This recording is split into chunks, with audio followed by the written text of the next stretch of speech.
My wife told me her parents were seriously ill and needed someone to stay with them. Because I had an important meeting that morning, my daughter volunteered to go with her. I trusted them completely. Why wouldn't I? They left together in a rush, and I stayed behind believing my family was doing the right thing.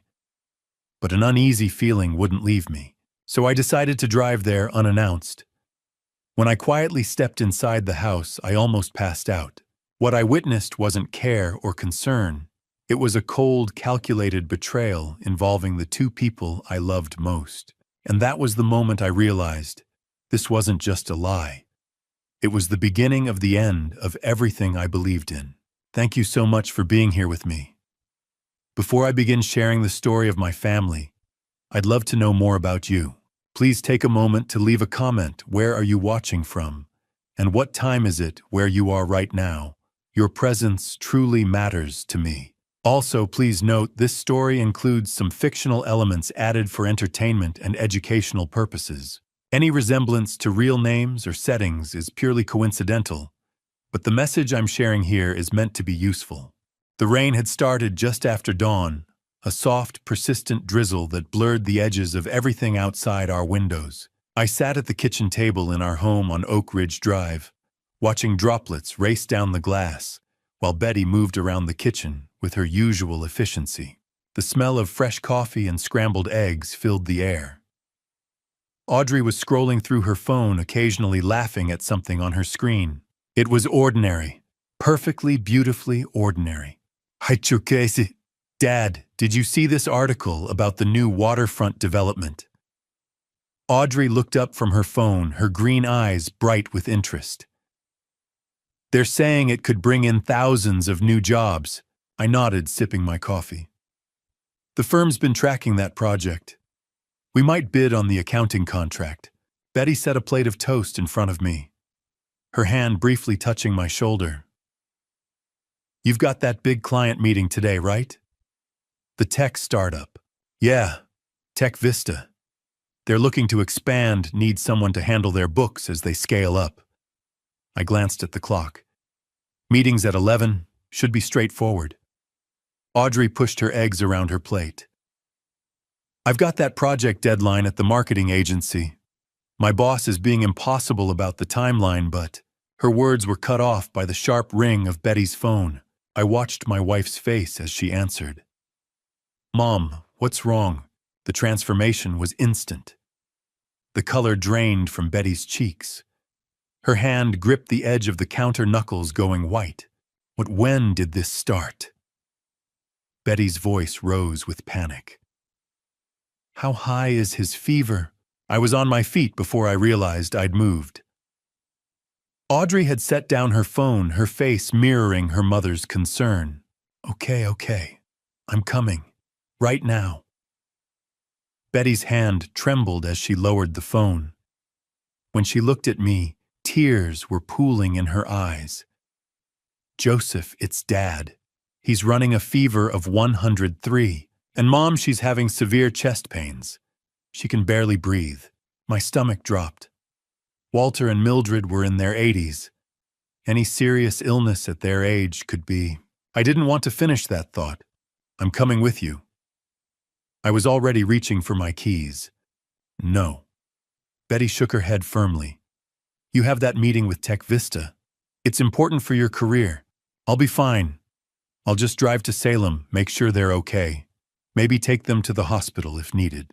Betty, your parents are more important than any meeting. I'll go with Mom. Audrey stood up, already pulling her hair back into a ponytail. Grandma and Grandpa need both of us there. You handle your meeting, Dad. We've got this. I looked at my daughter, my smart, caring, beautiful daughter, and felt a surge of pride. Even in a crisis, she knew what mattered. Family, always family. Are you sure? I looked between them. Betty was already gathering her purse. Her movements quick and efficient, despite the fear in her eyes. We're sure. You've worked so hard for this opportunity, Joseph. We'll call you as soon as we get there and assess the situation. Audrey grabbed her jacket from the back of her chair. Don't worry, Dad. We'll take care of them. I pulled them both into a hug. Betty's perfume, the same lavender scent she'd worn for 30 years, wrapped around me. Audrey squeezed my hand. "She'll call me the moment you get there," I said. "I don't care if I'm in the middle of the meeting, and if they need to go to the hospital, I'm driving straight to Salem. We will." Betty kissed my cheek. "I love you." "Love you too, Dad." Audrey was already heading for the door. I stood in the doorway watching their car pull out of the driveway. Betty's silver sedan disappeared around the corner, taillights blinking red through the rain. The house felt wrong without them. I walked back to the kitchen, poured myself another cup of coffee, and sat down at the empty table. The eggs had gone cold. Audrey's phone charger was still plugged into the wall. Betty's reading glasses sat on the counter next to her half-finished crossword puzzle. I picked up my own phone, scrolled through my calendar. The Tech Vista meeting. A follow-up call with another client at 2. Dinner plans with the Johnsons on Saturday that would need to be canceled if Walter and Mildred's situation was serious. But something felt off. I couldn't explain it. Couldn't point to any specific detail that seemed wrong. Maybe it was the way Betty had grabbed her purse a little too quickly. Maybe it was how Audrey had volunteered to go along a little too eagerly. Maybe it was just the fear talking, the ancient instinct that whispers warnings when the people you love are in danger. I walked into the living room, stood in front of the mantel where our family photos were displayed. Betty and me on our wedding day, both of us impossibly young. Audrey graduating from college, her smile radiant under the mortarboard. The three of us on vacation in Cannon Beach, wind whipping our hair as we laughed at something I couldn't remember anymore. 24 years of marriage. 24 years of building a life together. A daughter we'd raised with love and care. In-laws who'd welcomed me into their family from the very beginning.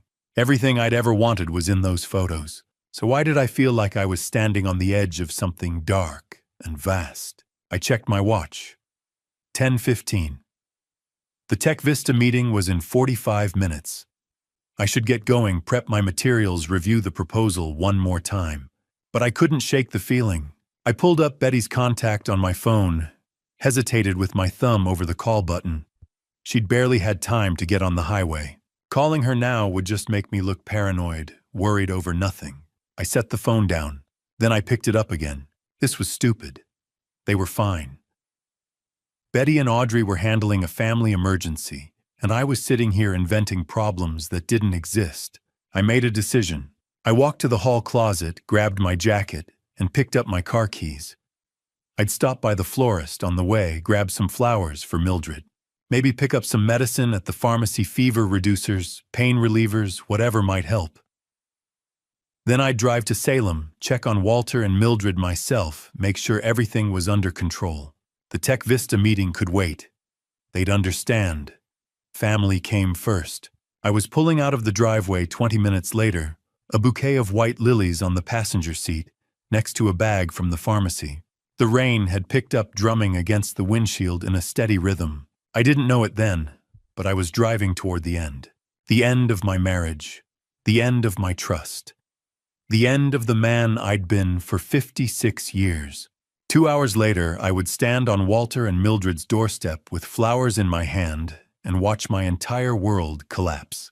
But in that moment, driving through the rain with the radio playing softly, I still believed the lie. I still believed in the perfect family I thought I had.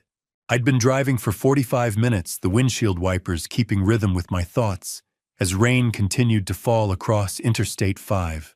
The highway stretched south through gray landscape farmland and scattered trees blurring past my windows.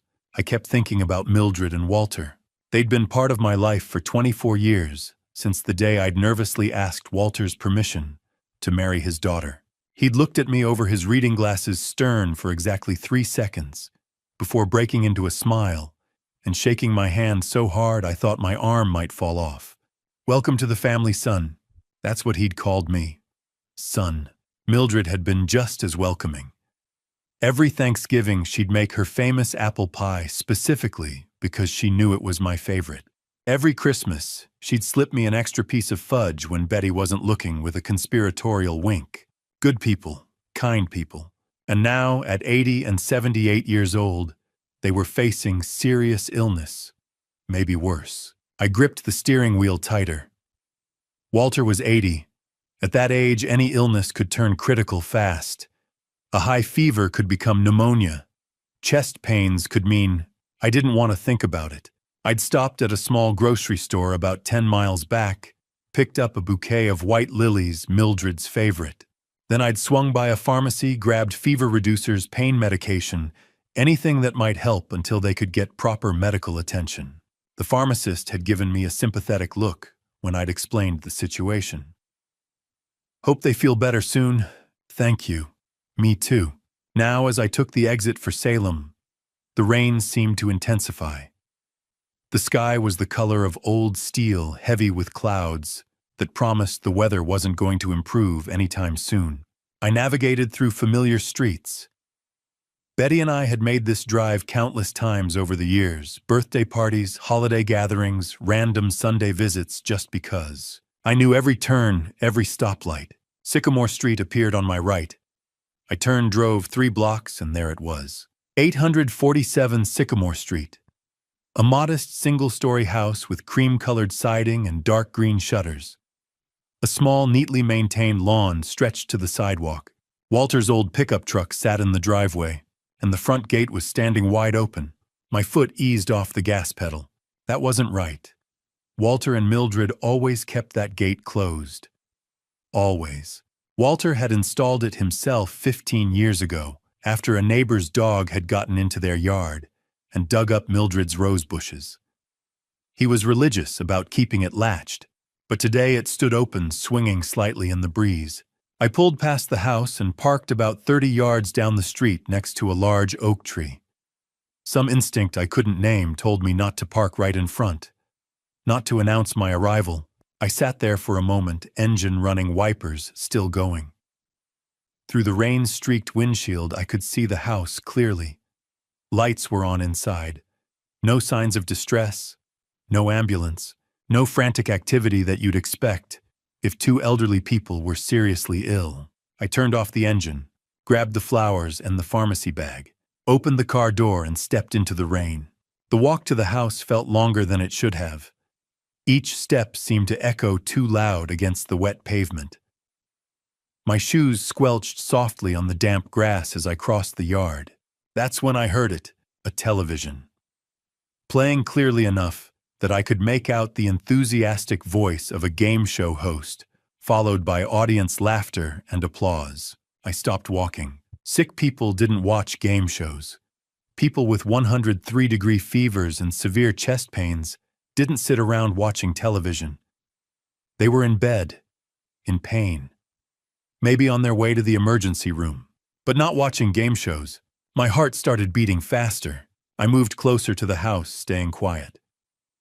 The front door was slightly ajar, just a crack, but enough that I could see into the dim hallway beyond. I reached out, pushed the door open a few more inches. It moved silently on well-oiled hinges. The interior of the house looked normal. Mildred's collection of ceramic figurines lined the shelf in the hallway. Walter's jacket hung on the coat rack. The familiar smell of the house, a mixture of old wood vanilla candles and the faint scent of the lavender sachets Mildred kept everywhere wrapped around me. I stepped inside, moving as quietly as I could, set the flowers and the pharmacy bag down on the small table near the entrance. My hands were shaking slightly, though I couldn't have said exactly why. The television was louder now. I could hear it clearly from what I knew was the living room just down the hall and to the right. And underneath the TV noise I could hear voices, talking, not moaning in pain, not crying out for help, just talking. Normally, casually. I moved down the hallway, my heart pounding so hard I was sure everyone in the house could hear it. Each footstep felt like thunder, even though I was walking on carpet. The living room doorway was ahead of me on the right. The voices were clearer now. One of them was Walter's distinctive baritone, slightly raspy with age. The other was Mildred's softer tone. I reached the doorway, looked inside, and my entire world tilted sideways. Mildred was sitting on the sofa, a plate of cookies on her lap, watching the television with obvious enjoyment. She was wearing her favorite purple cardigan, the one she always wore when she was comfortable and happy. No sign of chest pains, no difficulty breathing. She reached for another cookie, took a bite, and laughed at something on the screen. Walter sat in his recliner, his kingdom as he called it, with the morning newspaper spread across his lap. Reading glasses perched on his nose. No fever, no illness. He looked up at the TV, chuckled at whatever joke had just been made, then went back to his paper. Both of them were perfectly, completely, undeniably healthy. I felt like I'd been punched in the stomach. Betty had lied to me. The words kept repeating in my mind over and over. Betty had lied to me. There was no emergency, no sick parents, no crisis that required her and Audrey to drop everything and drive to Salem. So why were they here? As if answering my unspoken question, I heard Betty's voice drift from somewhere deeper in the house, from the direction of the kitchen. "I needs to move faster," she was saying. "We can't keep waiting." Then Audrey's voice, "I know, Mom, but we have to be careful. If he finds out before we're ready, he won't." Betty's tone was firm, certain. "Joseph trusts us completely. He always has." My legs felt weak. They weren't talking about medicine. They weren't discussing doctor's appointments or hospital visits or any kind of medical care. They were talking about money, my money, and they were talking about me. I pulled out my phone with trembling hands and started recording. I needed proof. I needed to know this nightmare was real. My fingers fumbled with the screen. The recording app icon seemed impossibly small, my hands shaking so badly I could barely tap it. Finally, the red dot appeared. Recording. I held the phone up, moving as quietly as I could toward the kitchen doorway. Each step felt dangerous, like walking through a minefield. One creak of the floorboards, one shadow falling wrong, and they'd know I was here. I pressed myself against the wall, just outside the kitchen entrance. Close enough to hear every word, hidden enough that they couldn't see me. My heart hammered so loud I was certain they'd hear it. Betty's voice came through clearly. "Did you transfer the $3,000 this week?" "Done this morning, Mom." Audrey sounded casual, like she was discussing grocery shopping. "Dad never checks the statements anyway." "$3,000? This week?" Meaning this wasn't the first time. "What's the total now?" Betty asked. A pause. Then Audrey. $234,000. Just a few more months and we'll have enough. The number hit me like a physical blow. $234,000. Nearly $250,000. Gone. Stolen. By my wife and daughter. My vision blurred. I pressed harder against the wall, needing something solid to keep me upright. "Are you sure he won't notice?" Betty's voice carried a hint of worry. Audrey laughed. Actually laughed. "Dad's a financial advisor, but he's so busy with his clients that he never looks at his own accounts. It's actually kind of funny when you think about it." "Funny," she thought destroying me was funny. "Sometimes I still feel guilty," Betty began. "Don't." Audrey cut her off, voice turning cold. "He's ignored our emotional needs for years. You deserve this. We both deserve this." Each word was a knife. Each sentence carved something away from me that I'd never get back. I'd ignored their emotional needs. I thought about every birthday party I'd thrown for Audrey, every dance recital I'd attended, every parent-teacher conference, every late night, helping her with homework, teaching her to drive, being there when she got her heart broken the first time. I thought about Betty. 24 years of marriage. 24 years of working hard to provide for our family, of building a life together, of thinking we were happy. Had I missed something? Had I been blind to their unhappiness? Or was this just the story they'd told themselves to justify what they were doing? "The transfers have been smooth," Audrey continued. "I've been spreading them across 3 different accounts. Even if he did check, which he won't, it would just look like normal spending patterns. You've been so smart about this, honey. I learned from the best mom." They sounded proud, like they were discussing a successful business venture, not the systematic destruction of my life. My chest felt tight. I couldn't breathe properly. The hallway seemed to tilt, walls closing in. This can't be real. This is my family. I wanted to burst into that kitchen. Wanted to slam my phone down on the table and demand answers. Wanted to see their faces when they realized I knew everything. But something held me back. I needed more than this. I needed to understand the full scope of what they'd done. How long had this been going on? What were they planning to do with the money? Was it just the two of them? Or a male voice from the living room, everything set. I froze. A man. There was a man in this house. A man whose voice I didn't recognize. Almost done, Betty called back. Joseph still doesn't suspect anything. The man laughed. Deep, confident, casual. Perfect. My blood turned to ice. Who was he? Why was he here? And why did Betty sound so comfortable talking to him? We should probably head out soon, the man continued. Don't want to risk him actually showing up. He won't, Audrey said. He's at that meeting with Tech Vista. He'll be there for hours. They'd planned this, timed it, made sure I'd be safely occupied while they gathered here to discuss how they were robbing me blind.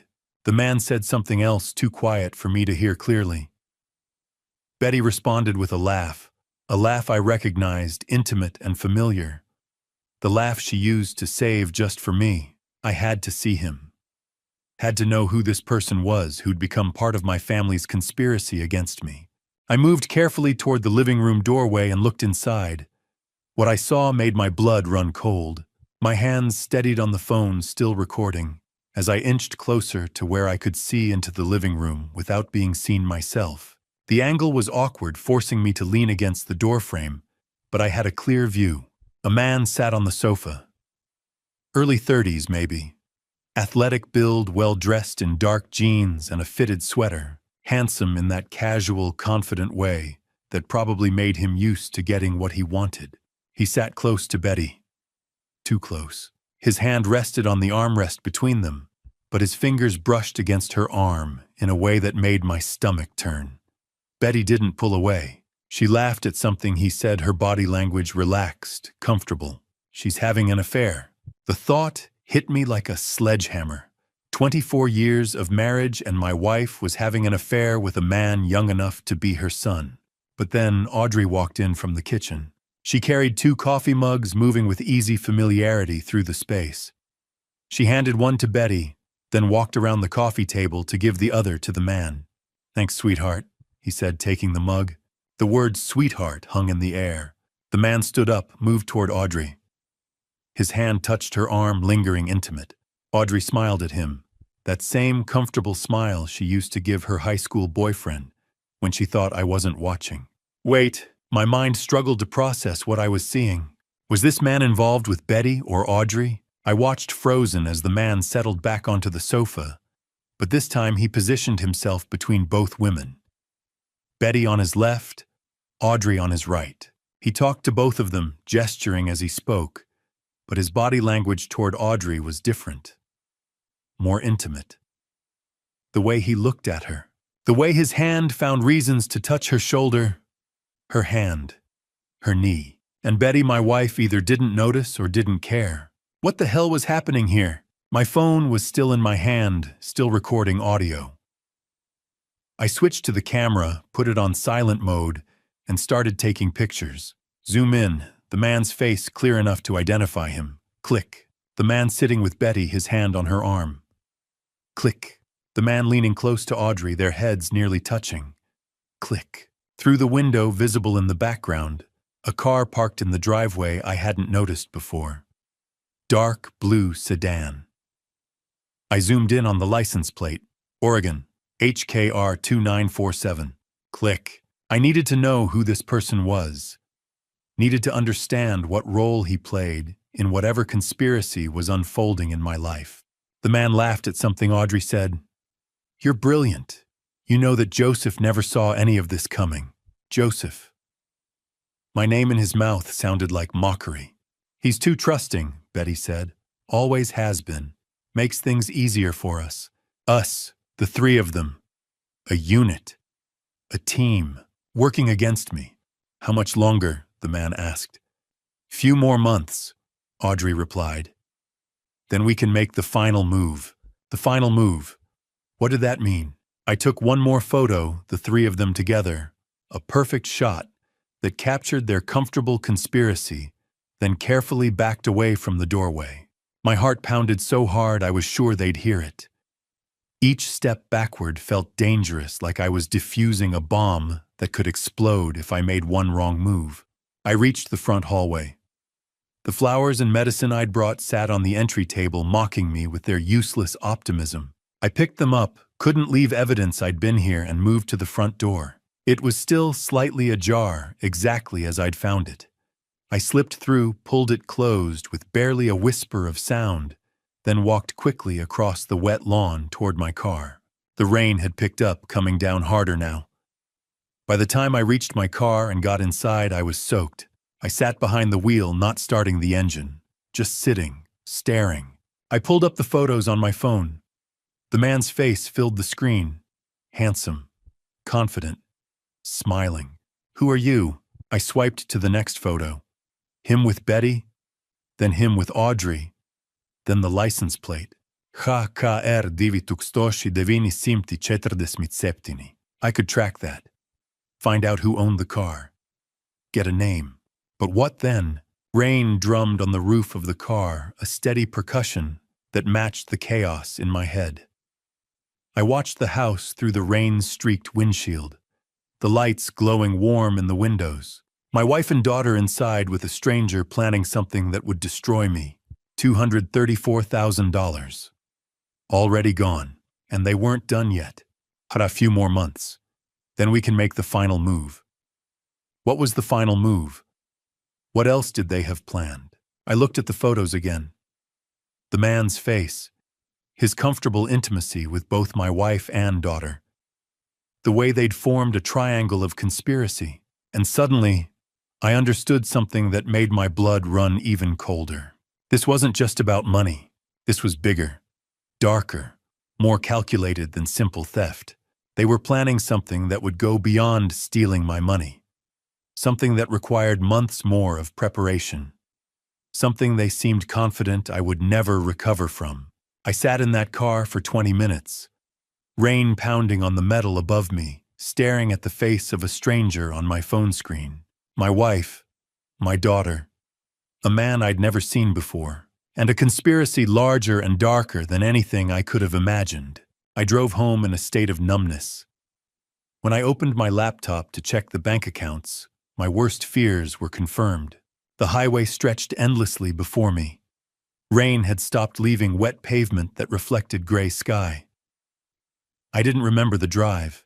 My hands gripped the wheel, my foot worked the pedals, but my mind was somewhere else entirely. Betty's laugh, Audrey's cold voice, that stranger's confident smile. $234,000. By 3 o'clock, I was pulling into my driveway.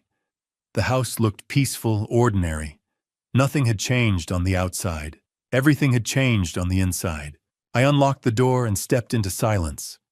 No one home. Just empty rooms holding secrets I'd been too blind to see. I went straight to my office, closed the door, and sat at my desk. My laptop sat waiting. I stared at it for a long moment before opening it. Please let this be wrong, please. But I already knew it wasn't. I logged into our U.S. bank account, the joint checking Betty and I had shared for 24 years. Set the date range to 18 months and clicked search. The screen loaded. There it was. Every single week like clockwork. Electronic transfer.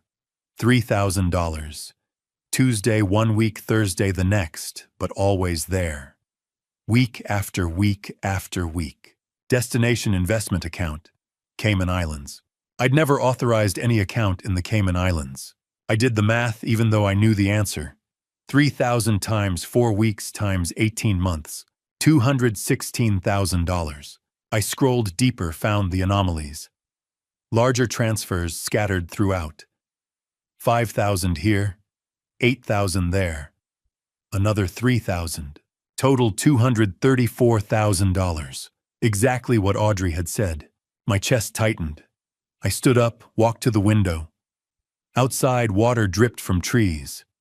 A neighbor walked a dog. Normal life continuing while mine collapsed. I'd worked 60-hour weeks for this money. Skipped vacations. Missed dance recitals because of client deadlines. Told myself it was worth it because I was providing for my family. For what to fund my own destruction? I pulled out my phone and found the name I needed. Benjamin Clark, college roommate. Now one of Portland's top divorce attorneys. 2 rings. Joseph, long time. What's going on? His voice was warm, friendly. We hadn't talked in months. Ben, I need help. It's urgent. Everything in my tone changed his demeanor instantly. Come to my office right now. 30 minutes? I'll be waiting. I hung up and immediately dialed again. Philip Benson, my accountant for 10 years. Meticulous, thorough, trustworthy. Joseph, what can I do for you? Philip, but I need every financial record, every account, every transaction, every document.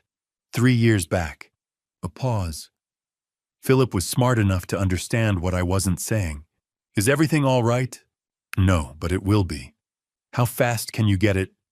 I'll pull everything tonight, tomorrow morning. Perfect, thank you. I set the phone down and took a breath.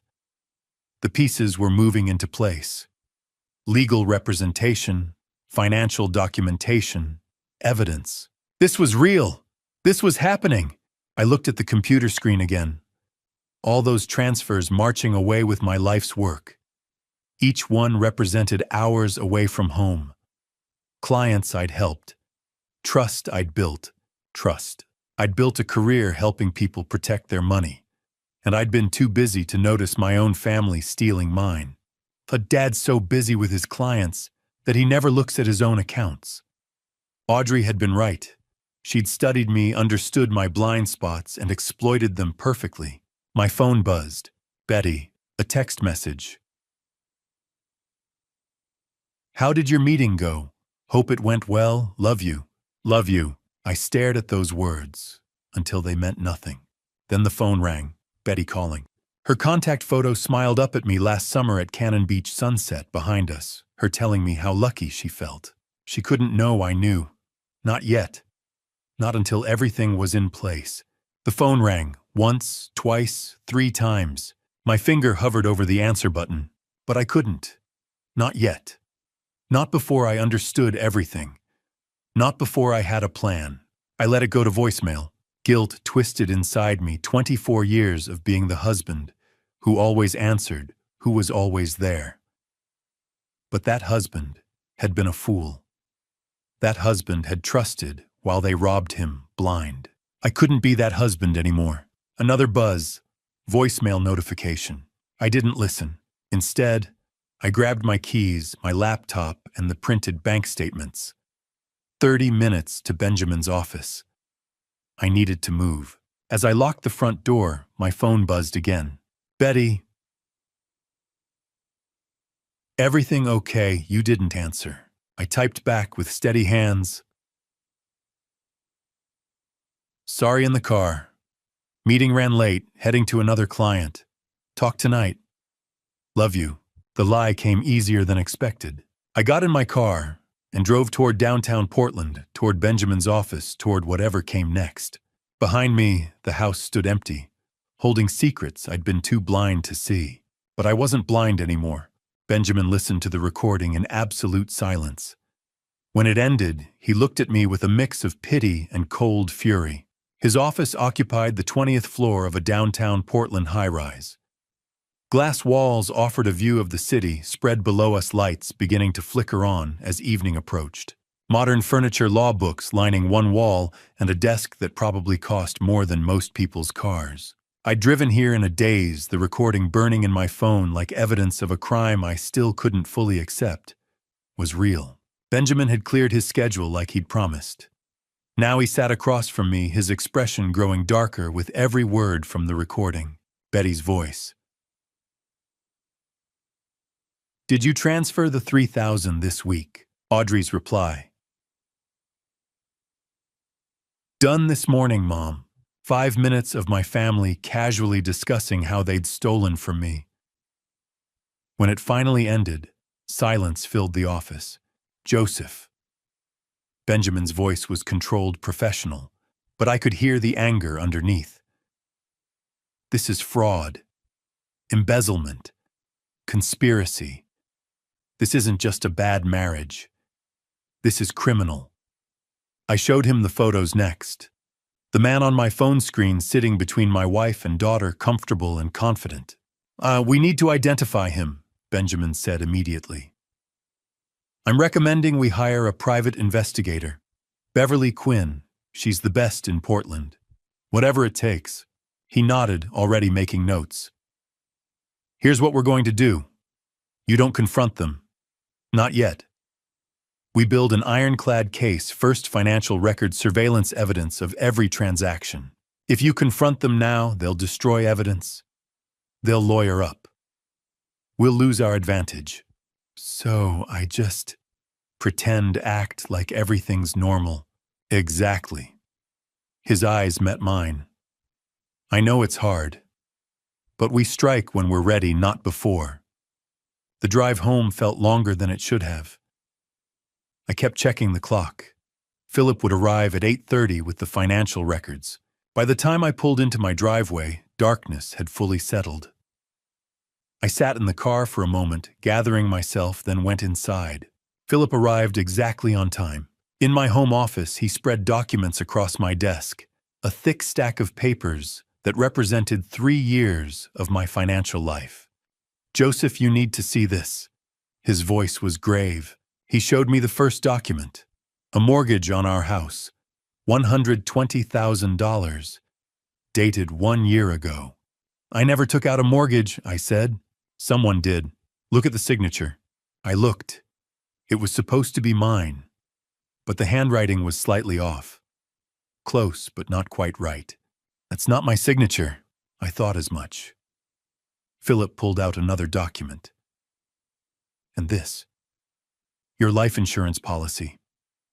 6 months ago, the beneficiary was changed. I stared at the paper. Where Betty's name should have been, I saw Audrey's name instead. I never authorized this change. Someone did. Someone with access to your personal information, your signature, your accounts. My hands went cold. They're planning something worse than theft. It appears that way. Philip's expression was grim. I'll have a complete analysis by the weekend. But Joseph, you need to be very careful. The sound of the front door opening made us both freeze. Dad, we're home. Audrey's voice, bright and cheerful, echoed through the house. I looked at Philip. He quickly gathered the documents, tucked them into his briefcase. Act normal, he whispered. I'll let myself out the back. I took a breath, forced my face into something resembling a smile, and walked out of my office. Audrey stood in the hallway, her face lit with what looked like genuine happiness. She rushed forward and hugged me. And Grandma and Grandpa are doing so much better. I hugged her back, feeling my heart crack. That's wonderful, sweetheart. Betty appeared behind her, tired but smiling. She kissed my cheek. Thank you for being so understanding about us leaving suddenly. Of course, I'm just glad they're okay. The lies came so easily now. Let me order pizza. It's late for dinner. Perfect. Betty squeezed my hand. I'm exhausted. 20 minutes later, we sat around the kitchen table with pizza boxes open between us. A normal family having a normal dinner. Audrey talked about work stress. Betty mentioned maybe visiting her parents again next week. I nodded, smiled, asked questions, played the role of concerned father and devoted husband. Inside, I was dying. Every word Audrey spoke, I heard her voice from the recording. Dad never checks his accounts. It's actually kind of funny. Every time Betty touched my hand, I felt that stranger's hand on her arm in her parents' living room. But I smiled. I laughed at Audrey's jokes. I kissed Betty's forehead when she yawned and said she was heading to bed early. I'll be up soon, I told her. Just want to finish some work emails. She went upstairs. Audrey followed shortly after calling goodnight from her room. I sat alone in the kitchen, surrounded by empty pizza boxes and the wreckage of my life. Later, I lay in bed beside my wife, listening to her peaceful breathing. She fell asleep easily, without guilt. I stared at the ceiling, mind spinning with evidence and plans. The beneficiary change, the forged signatures, the hidden accounts, the mysterious man. $234,000 already gone. Tomorrow I'd call Beverly Quinn. Tomorrow the real investigation would begin. Over the next week I became an actor in my own life. Every smile was rehearsed. Every "I love you" tasted like ash. Friday morning, day 1. I sat across from Beverly Quinn in her office on the east side of Portland. Modest space filing cabinets lining the walls, computer screens showing surveillance footage from other cases. Professional, efficient, exactly what I needed. Beverly was in her 50s, sharp-eyed with the kind of presence that made you feel like she saw everything you were trying to hide. "Tell me everything," she said. I showed her the photos, the recording, the license plate number HKR 2947. She studied each piece of evidence, carefully taking notes. "I'll find out who he is, where he goes, who he's really with. I need everything, no matter how much it hurts. You'll have answers within a week." She looked at me directly. "But Joseph, be prepared. The truth is rarely kind." I already knew that. The drive home felt surreal. I was about to spend the next week pretending nothing had changed, while a stranger investigated my family's betrayal. That weekend began the torture. Saturday morning, I made breakfast. Betty came downstairs in her robe, kissed my cheek, told me the eggs were perfect. I smiled, kissed her back. Tasted nothing but lies. Audrey joined us, cheerful and bright.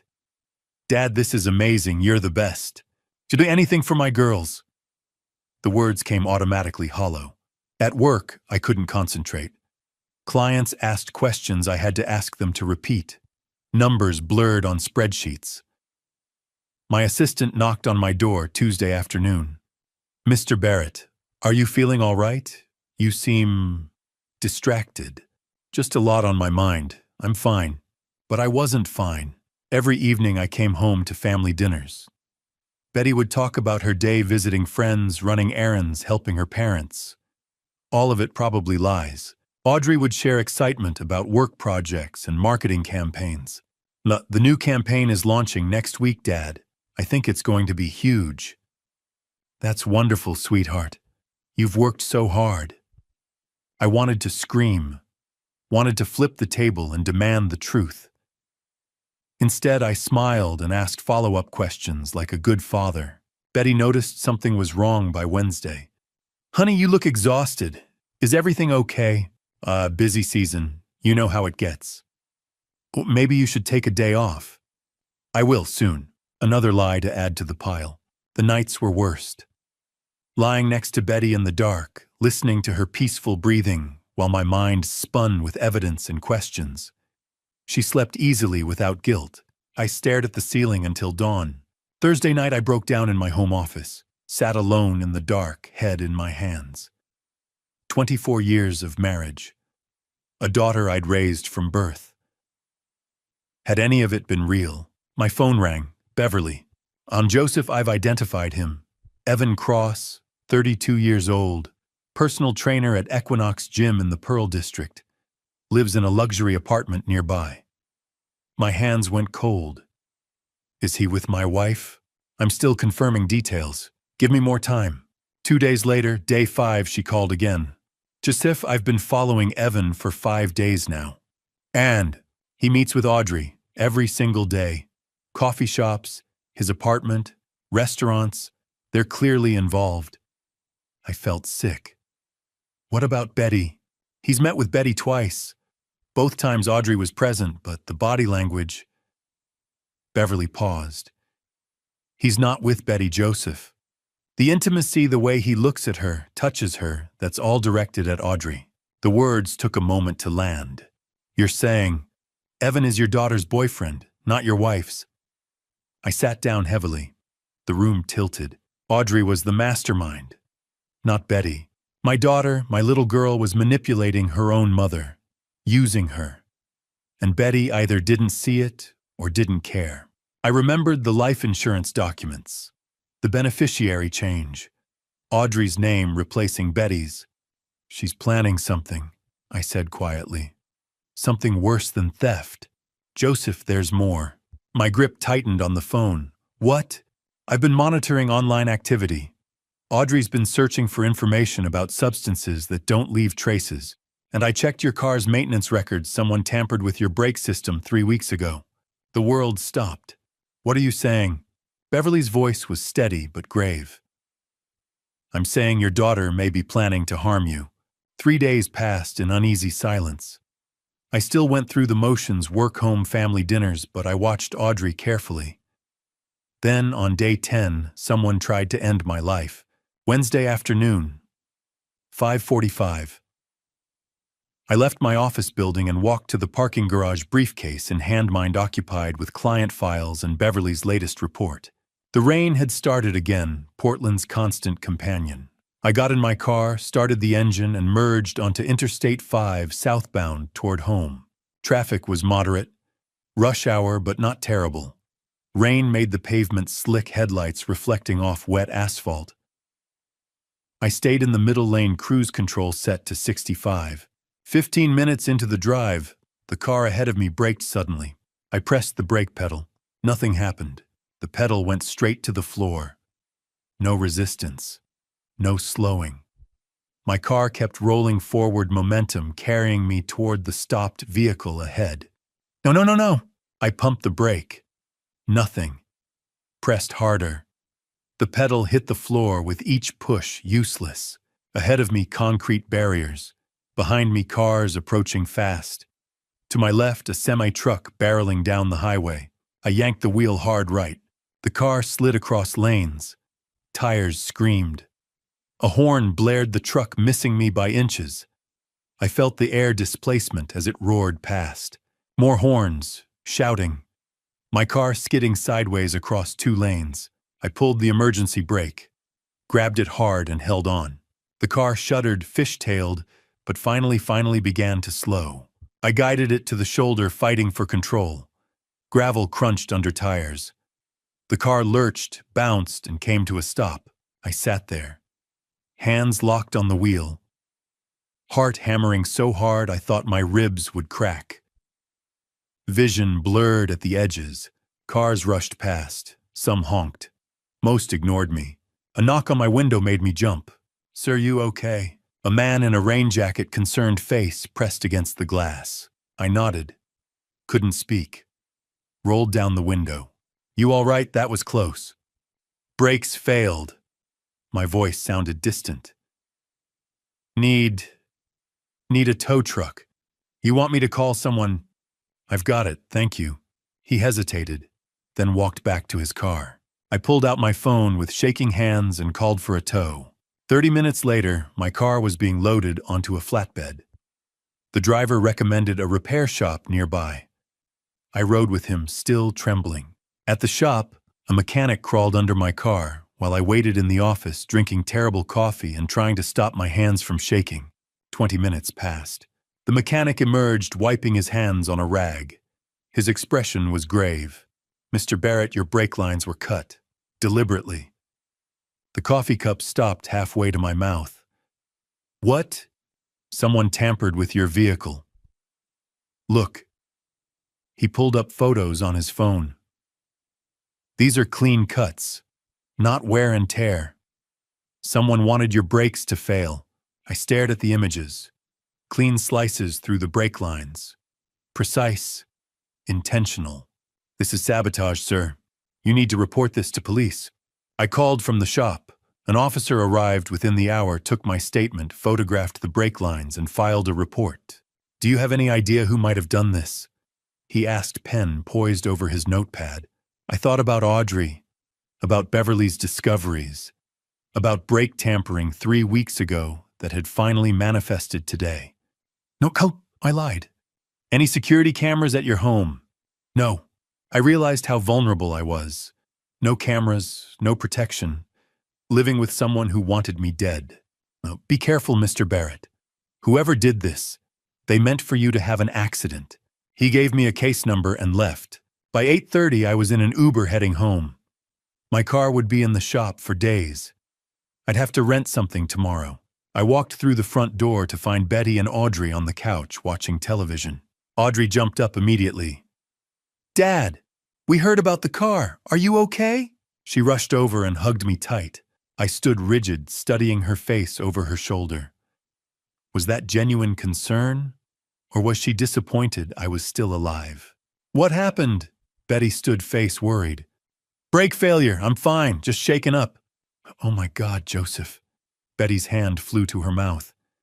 "You could have been killed." "Dad, that's terrifying." Audrey pulled back, looking up at me with wide eyes. "You could have died." I met her gaze directly. "I know, sweetheart." Behind those concerned eyes, what was she really thinking? Had she hoped I wouldn't come home tonight? Had she been waiting for a phone call from the police telling her I was dead? "I'm just glad you're safe." Betty hugged me. "That's all that matters." I returned the hug mechanically.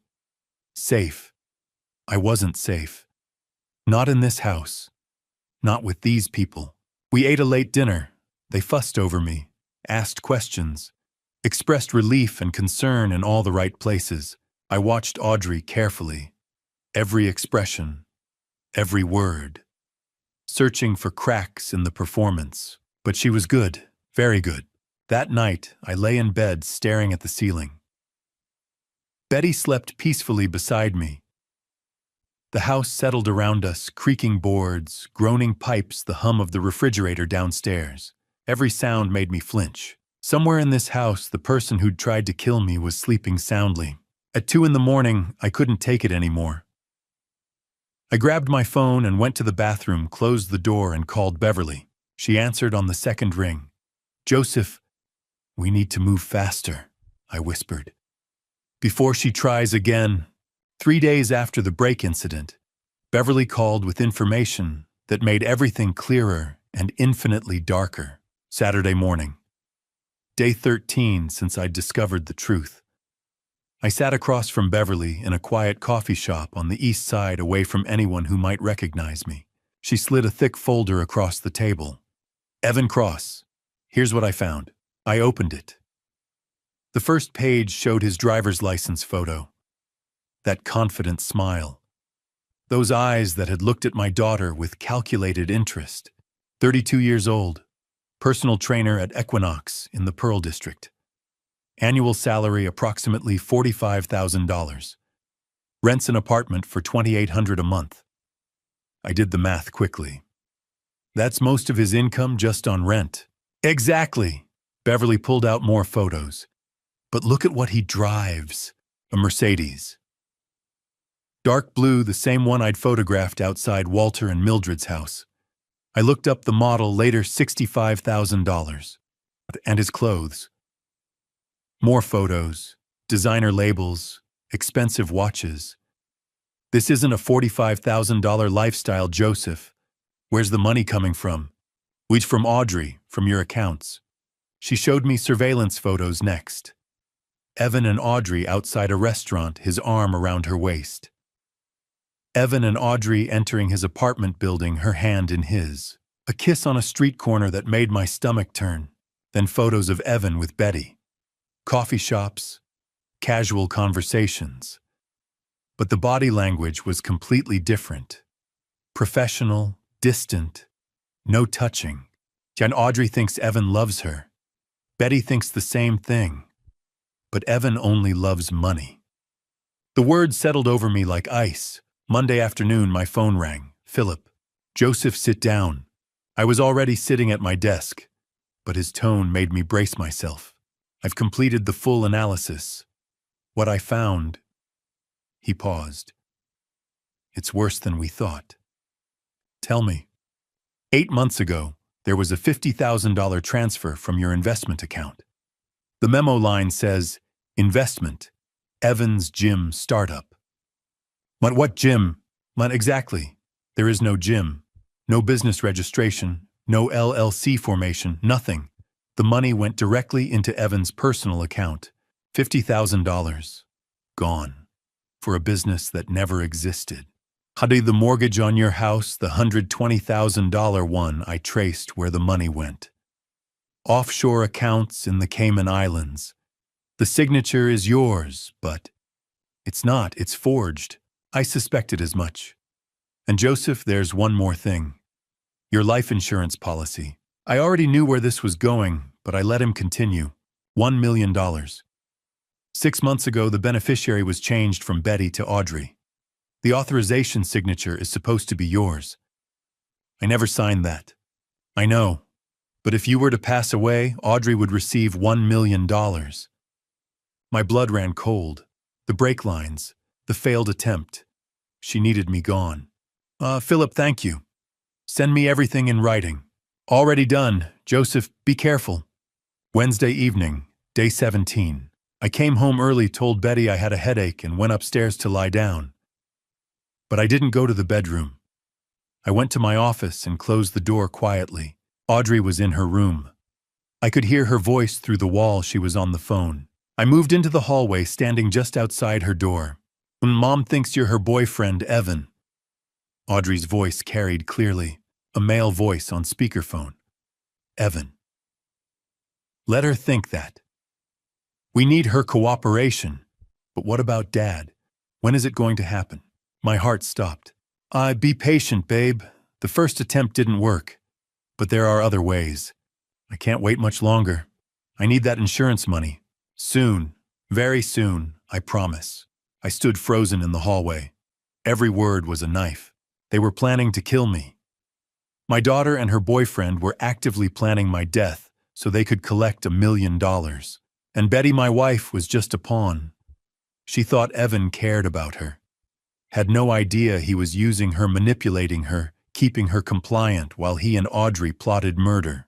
I backed away from the door silently, down the stairs, into my office, locked the door, sat at my desk with my head in my hands. 24 years of marriage, a daughter I'd loved from the moment she was born. And it had all led to this, sitting in my own home listening to my child discuss the best way to end my life. I picked up my phone and called Benjamin.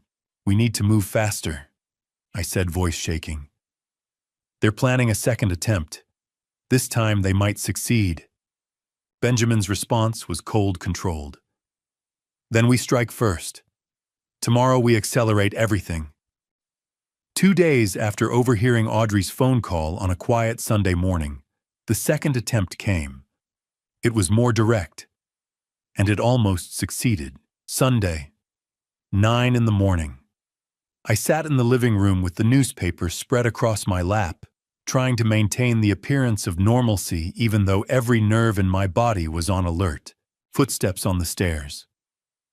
Audrey came down, already dressed, her face bright with a smile. Good morning, Dad. Want some coffee? I'm making your favorite. I looked up from the paper. My favorite. Caramel latte with an extra shot of espresso.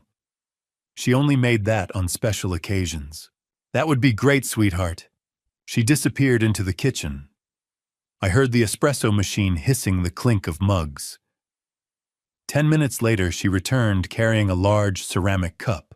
Extra shot, just how you like it. She set it on the coffee table in front of me with a smile that looked completely genuine. Thank you, Audrey. She settled onto the couch beside me, picking up her phone but not really looking at it, watching me instead in her peripheral vision. I wrapped my hands around the warm cup. Steam rose from the surface. It smelled perfect, rich coffee, sweet caramel, exactly the way I'd always liked it. Is this it? Is this the moment? But I couldn't show fear. Couldn't let her know I suspected anything. I took a sip. It tasted normal. Sweet, strong, exactly right. I took another sip, then another. Over the next 20 minutes, I drank half the cup while reading the sports section and occasionally commenting on articles to Audrey. She responded appropriately, laughed at the right moments, asked questions. The perfect daughter, spending a quiet Sunday morning with her father. 9:45. The room tilted. I gripped the armrest of the chair. The newspaper slid from my lap. Dead. Audrey's voice sounded distant. "You okay?" My heart was racing, pounding so hard I could hear it in my ears. The room spun like I was on a carnival ride. "I don't feel right." I tried to stand. My legs buckled. I went down hard, hitting the floor with my shoulder. The impact barely registered through the chaos in my head. Couldn't breathe. My chest was tight, constricting, vision blurring at the edges. "Dead Mom." Betty's footsteps thundered down the stairs. "Conivdi, Joseph." I tried to respond, but couldn't form words. The ceiling swam above me. Audrey's face appeared hovering over mine, her expression perfectly crafted concern. "Call 911. Her voice sharp, panicked. "Mom, call them now." Betty's voice from somewhere far away. My husband collapsed. He's barely breathing. The world faded in and out. Darkness creeping in from the sides. My last coherent thought. She did this. She put something in the coffee, then nothing. Fluorescent lights, beeping machines, the antiseptic smell of hospital. I opened my eyes slowly. White ceiling tiles, an IV in my arm. A doctor stood beside the bed, checking a chart. He noticed I was awake. Mr. Barrett, you're at Providence Portland Medical Center. You had a severe reaction. Your wife brought you in." "What happened?" "We found extremely high levels of sedatives in your system, enough to cause respiratory failure." "How much did you take this morning?" My mind raced through the fog. I needed to be careful. Couldn't reveal the truth yet. Not until everything was ready. I must have taken my sleep medication by mistake. Thought it was my vitamins. The doctor's expression was skeptical. "Mr. Barrett, the concentration we found would be equivalent to 8 to 10 pills. Are you certain this was accidental?" "I've been under a lot of stress. Work. I probably wasn't paying attention." He studied me for a long moment. "We'll need to keep you overnight for observation." After he left, Betty and Audrey were allowed in. Betty rushed to the bedside, tears streaming. "Joseph, you scared us to death." Audrey took my hand, squeezing it gently. Her fingers felt cold. "Dad, you have to be more careful with your medications." I looked into her eyes, saw perfect concern, perfect worry, a flawless performance. "I will, sweetheart, I promise." She held my hand for another moment, then let go. As she turned away, I could swear I saw something else flicker across her face. Disappointment, frustration. She'd expected me to die today. That night, after Betty and Audrey had gone home, after the nurses had checked on me one final time, I locked myself in the hospital bathroom with my phone. My hands shook as I dialed Beverly's number. "She tried again," I whispered. "Something in the coffee. Sedatives. I almost didn't make it." Beverly's voice came through cold as steel. "Joseph, we end this now. I'm arranging 24-hour protection, and we need 1 week to prepare everything perfectly. Next Sunday. We'll end this next Sunday." Benjamin called it the end game. I called it justice. Either way, we had 1 week to prepare for the moment that would change everything. Wednesday morning. Day 23. I sat in Benjamin's conference room, surrounded by evidence of my family's betrayal. Benjamin, Beverly, and Philip were all present. The table between us was covered with documents, photos, and printed transcripts. Let's review what we have. Benjamin organized the materials into neat stacks. First, the audio recordings. 5 minutes of Betty and Audrey casually discussing how they'd stolen from me. Their voices clear and damning. Next, Beverly's surveillance photos. Evan with Audrey kissing, holding hands, entering his apartment. Evan with Betty coffee conversation, careful distance. Then Philip's financial analysis. He'd compiled everything into a single report. $234,000 stolen through wire transfers over 18 months. $120,000 taken through a forged mortgage on your house. $50,000 sent to a fake gym investment that never existed. He looked up at me. Total $404,000. The number sat heavy in the air. The life insurance policy change. Philip continued. $1 million. Beneficiary switched from Betty to Audrey 6 months ago. Your signature forged. Beverly added her findings. Brake sabotage. We have the mechanics report showing deliberate tampering, and the hospital records from the sedative overdose. Benjamin tapped the table. This is enough for criminal prosecution. Fraud, embezzlement, conspiracy to cause harm. The evidence is overwhelming. What about Evan? I asked. Beverly's expression shifted slightly. I'm still digging. There's something bigger here. Give me 2 more days. We don't have 2 days. Sunday is... I know. She met my eyes. And you'll have everything you need by then. I promise. Security was the next discussion. I've arranged 24-hour protection, Beverly said. Derek, former military. He'll pose as a new neighbor. Armed, trained, and watching your house constantly. I nodded. The attempts on my life had escalated. I couldn't take chances anymore. My daily routine had changed dramatically. I no longer ate anything Betty or Audrey prepared. Every meal came from restaurants, sealed containers I opened myself.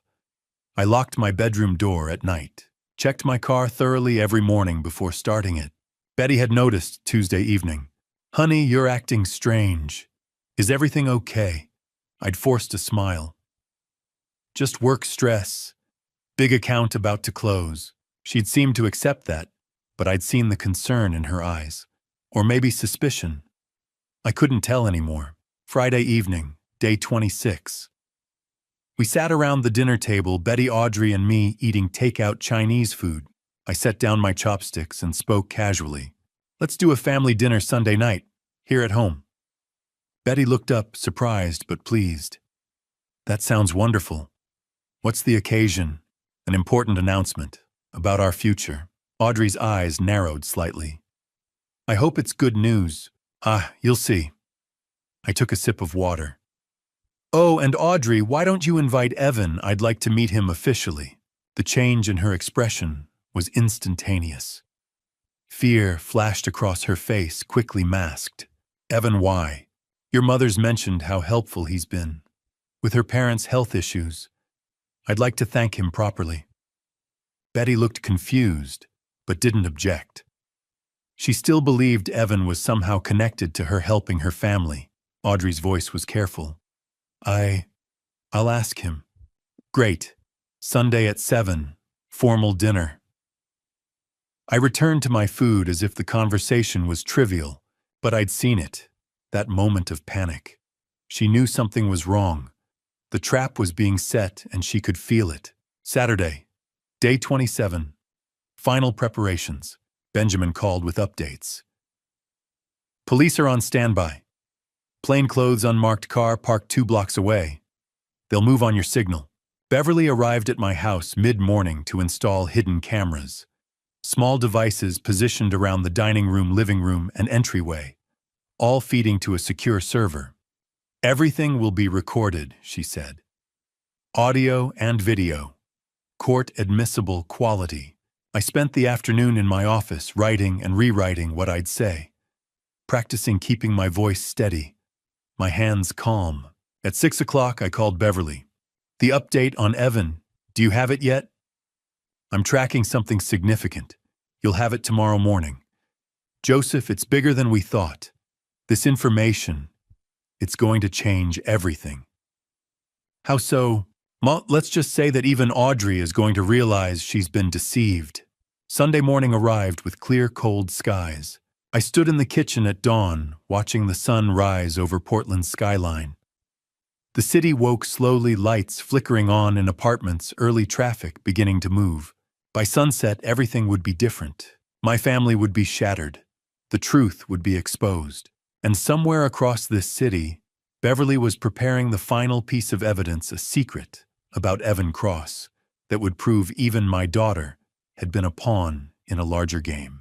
I poured myself coffee my own made with my own hands in my own kitchen and waited for the day to begin. Sunday evening, 6 o'clock sharp. The dinner to end everything was about to begin. 4 in the afternoon, I'd started setting the dining room table. Fine china we only used for special occasions. White tablecloth, candles in silver holders. Everything arranged with precision. Betty was in the kitchen, the smell of roasting chicken filling the house. "Joseph, this looks beautiful," she called out. "What's this important announcement you mentioned?" "You'll hear soon enough. 5 o'clock. Audrey came downstairs, dressed carefully, black dress, pearl earrings, makeup done perfectly. But her hands kept reaching for her phone, checking it, setting it down, checking it again. "Is Evan coming?" I asked casually. "He'll be here at 6. Good. At 5:45 my phone buzzed. Text from Benjamin. Cameras live. Police ready. Good luck." I took a deep breath. 5:55, the doorbell rang. Audrey practically ran to answer it. I stayed in the living room listening. "Hey, babe." Evan's voice. A kiss. "You look amazing." They entered together. Evan wore a button-down shirt and dress pants, his appearance polished and confident. Exactly the kind of man who could charm his way into people's trust. I stood extending my hand. "You must be Evan. I'm Joseph." His handshake was firm, his smile easy. "Great to finally meet you, sir. I've heard so much about you." I studied him. Younger than I'd expected, early 30s, like Beverly had said. Handsome. The kind of charismatic presence that made you want to believe whatever he said. "Evan." Betty emerged from the kitchen, wiping her hands on a towel. "So glad you could make it." She moved to hug him. Evan returned the embrace politely, but I saw it his body oriented toward Audrey, even while Betty's arms were around him. A subtle shift. A tell. Betty didn't notice. I noticed everything. "Should we sit?" Betty gestured toward the dining room. "Dinner's almost ready." But I wanted a few more minutes. Wanted to watch them interact in this space where they thought they were safe. "Let's chat first," I said.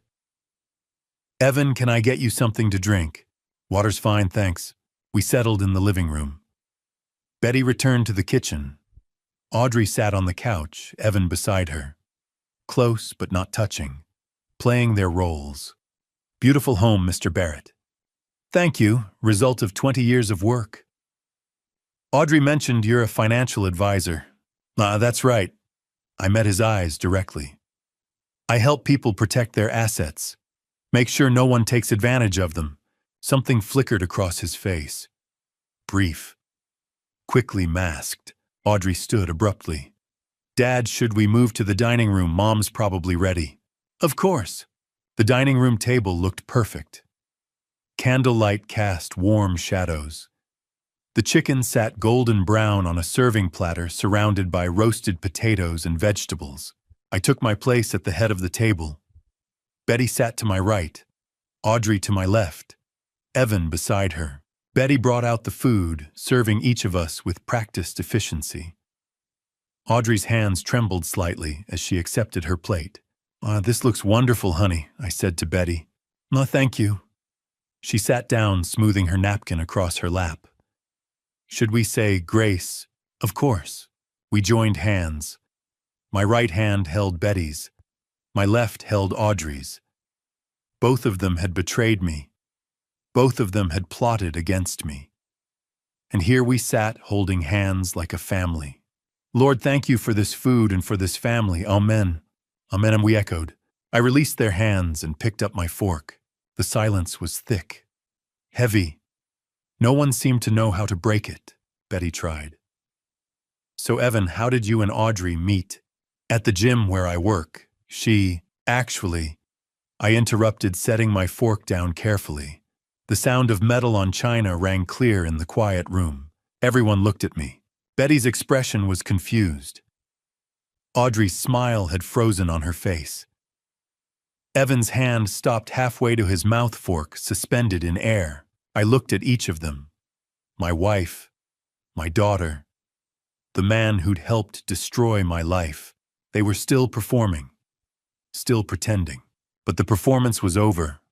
Before we continue, I said, voice calm and controlled, there's something we need to discuss. Betty set down her wine glass. Joseph, what's going on? Audrey's face had gone pale. Evan lowered his fork, slowly, eyes locked on mine. We need to talk about the $234,000 that's been stolen from me. The words hung in the air like thunder. $234,000. Silence descended over the dining table. Betty's fork clattered onto her plate. What, Joseph, what are you talking about? I kept my voice calm, cold.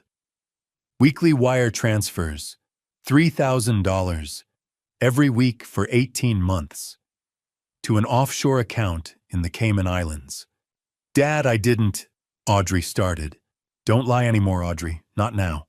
Betty's face had gone white. There must be some mistake. No mistake. I reached beside my chair where I'd hidden a folder earlier. I have every transaction documented. I opened it, spreading bank statements across the table. Each transfer was highlighted in yellow. Dates, amounts, destinations. All of it there in black and white. I pushed the folder toward Betty. She looked down at the pages. Her hand trembled as she touched the paper. I can explain. I don't want explanations. I want the truth. Betty's mouth opened, closed. No words came. I pulled out my phone. Let me play something for everyone. Joseph, don't. Betty's voice broke. I pressed play. Betty's voice came through the phone's speaker, clear and unmistakable. Did you transfer the $3,000 this week? Audrey's reply. Done this morning, Mom. Dad never checks the statements anyway. What's the total now? $234,000. The recording continued. 2 minutes of my wife and daughter casually discussing how they'd stolen from me. Every word precise, every admission damning. Betty's hand flew to her mouth. Tears began streaming down her face. Audrey sat frozen, face drained of color. Evan remained perfectly still, watching everything with calculating eyes. When the recording ended, I set the phone down. Recorded 3 weeks ago, at your parents' house in Salem. Betty looked up at me, eyes wide with shock. You were there. Your parents weren't sick, Betty. Never were. You lied so you could meet with Audrey and plan this. I kept my voice level. I heard everything. I saw everything. Joseph, I'm so sorry. Betty's voice shook. Sorry for what? For stealing from me or for getting caught. She flinched like I'd slapped her. I was lonely. The words burst out of her. You were never home, always working, always with clients. So you stole from me. That's your justification. Audrey said we deserved it, that you wouldn't even notice the money was gone. I turned to Audrey. You said that. My daughter's mouth opened, but no sound came out. Dad, let me explain. I've heard enough lies. I pulled out more documents. House mortgage, $120,000, taken out a year ago. I slid the paper toward Betty. Look at the signature. She looked. Her face went even paler. That's not my signature, I said quietly. It's a forgery. Someone used my name to take out a loan against our house. I added another document to the pile. Fake gym investment. $50,000. Sent to a business that doesn't exist. Betty stared at the papers, like they were written in a foreign language. $404,000. All of it gone. I didn't know about those. Betty sobbed. Joseph, I swear I only knew about the weekly transfers, but you knew enough. My voice was ice. You knew you were stealing from me. You knew you were lying to me every single day. She buried her face in her hands, shoulders shaking. Audrey sat rigid in her chair, not moving, barely breathing. And Evan watched it all unfold, with the detachment of someone watching a play. I let the silence stretch, let them sit with what they'd done. Then I spoke again. But that's not even the worst part, Betty.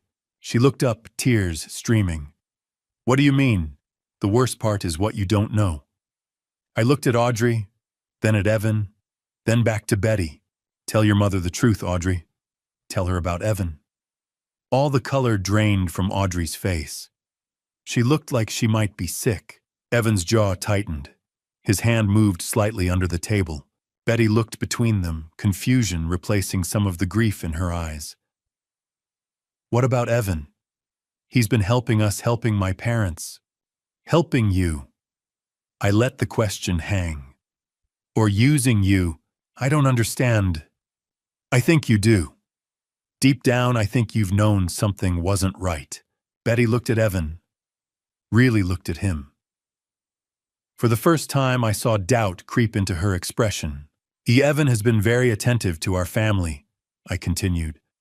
To you, Betty, making you feel seen, feel valued. Hasn't he? She nodded slowly, uncertain where this was going. And you believed he cared about you. That maybe after all these years of me being absent, someone finally saw you. More tears fell. Joseph, but look at where he's sitting, Betty. Who he chose to sit next to. She looked. Evan sat beside Audrey, not beside her. Look at how he's sitting.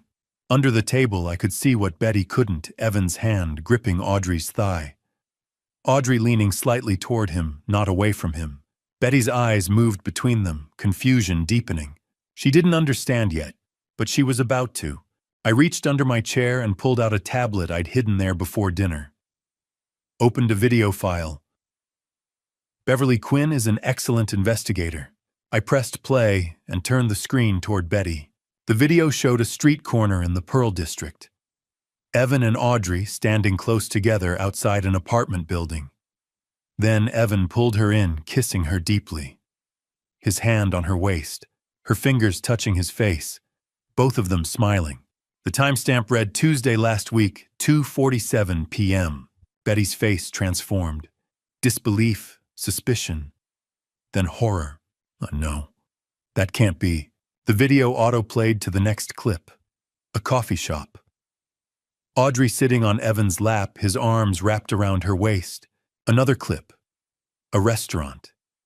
Hands clasped across the table. Looking at each other the way lovers do. Another. The apartment building at night.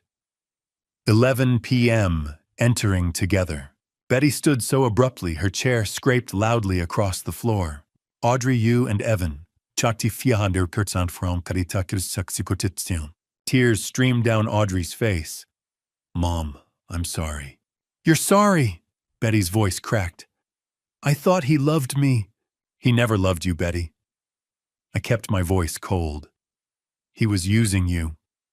Evan spoke for the first time since we'd sat down. This is ridiculous. Sit down, Evan. I'm not finished. He remained standing, posture defensive. I continued looking at Betty. Audrey met Evan 10 months ago. They planned everything. The theft, the offshore accounts, using you as an accomplice without you even knowing the full scope. Betty turned to Audrey, face twisted with hurt. You let me think I was having an affair with him. You told me he cared about me.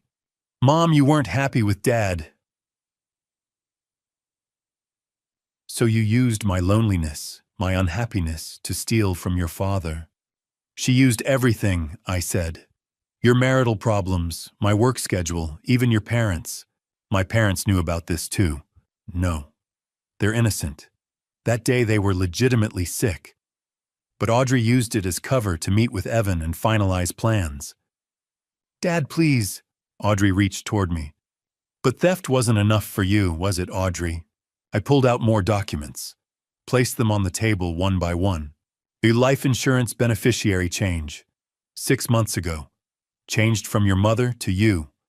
$1 million. I let that sink in. I never signed that authorization. It's forged. Another document. Mechanic's report. My brake lines were deliberately cut 3 weeks ago. I nearly crashed on Interstate 5 at 65 miles per hour. Betty's hand flew to her mouth. Oh my God. And 2 Sundays ago I collapsed after drinking coffee you made Audrey. The hospital found dangerous levels of sedatives in my system, enough to cause respiratory failure. Betty turned to Audrey, eyes wide with horror. You tried to hurt your father. No, I would never. I have recordings, Audrey. I heard you on the phone with Evan. When will it happen? You asked him. I need that insurance money, you said. Audrey's face crumpled. I was drowning in debt. Austin Mercer scammed me out of $85,000.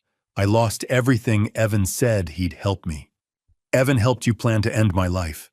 That's a lie. Evan's voice was sharp. I ignored him, keeping my focus on the devastation spreading across Betty's face. I thought we were in this together. Betty stared at Audrey like looking at a stranger. Mother and daughter. You were just a pawn, Betty. Audrey and Evan played you from the very beginning. Betty sat down heavily, covering her face with her hands.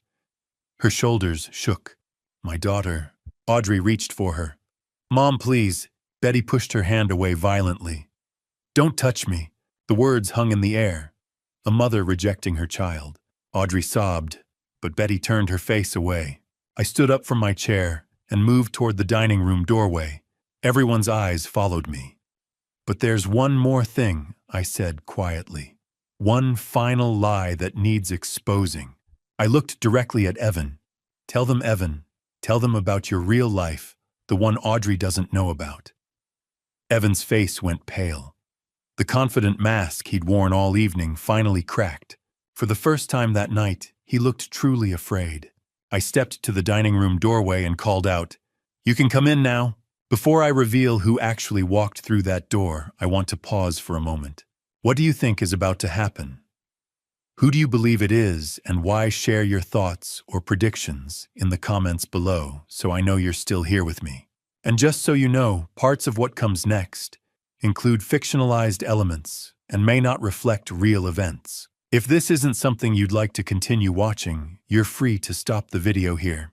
The sound of the front door opening echoed through the house. Footsteps in the hallway, slow, hesitant, uncertain. A young woman appeared in the doorway, holding a small boy in her arms. She wore scrubs visible beneath an open jacket, her face showing the exhaustion of a double shift.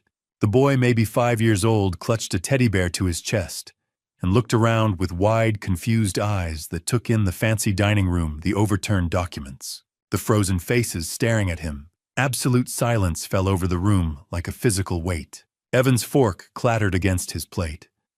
His face went white, not pale, but actually white, like someone had drained all the blood from his body in an instant.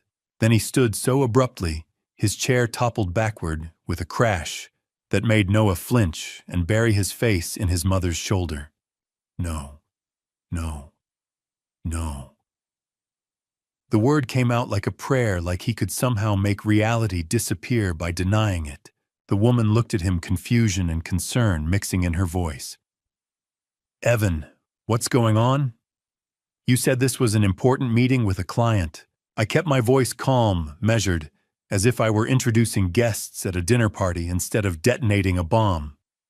Everyone, this is Megan Cross. And this is Noah. Audrey's head whipped toward them so fast I heard her neck crack. Who are they? I let the silence stretch for 3 heartbeats. 4, 5. My Megan is Evan's wife. Noah is his 5-year-old son. The words hung in the air for one perfect crystalline moment before everything exploded. Audrey shot to her feet, her whole body trembling like she'd been electrocuted. Her chair scraped backward with a screech. Wife, son, Evan, you said you were single. You said you'd never been married. Betty's hand flew to her mouth. Her eyes darted between Evan and the woman in the doorway, trying to process what she was seeing. Oh my God. Oh my God. Megan took a step backward, instinctively pulling Noah closer. Her eyes filled with tears. Evan, who are these people? Why is that woman calling you Evan held up both hands like he could physically push reality away. Megan, this isn't, I can explain. You can't explain this! Audrey's voice cracked with hysteria. She pointed at Noah with a shaking hand. You have a child, I moved toward Megan, gently keeping my movements slow so as not to frighten Noah further. The boy's eyes were wide, his teddy bear clutched so tightly his knuckles were white. Megan, thank you for coming. I know this is incredibly difficult. Mr. Barrett, you said you had important information about my husband. Her voice broke. You said it was urgent that I needed to bring Noah that. Please sit down. I gestured toward Betty's empty seat. Then I crouched down to Noah's eye level. Noah, would you like some cookies in the kitchen? Maybe watch something on an iPad, I have cartoons. The boy looked up at his mother uncertainly.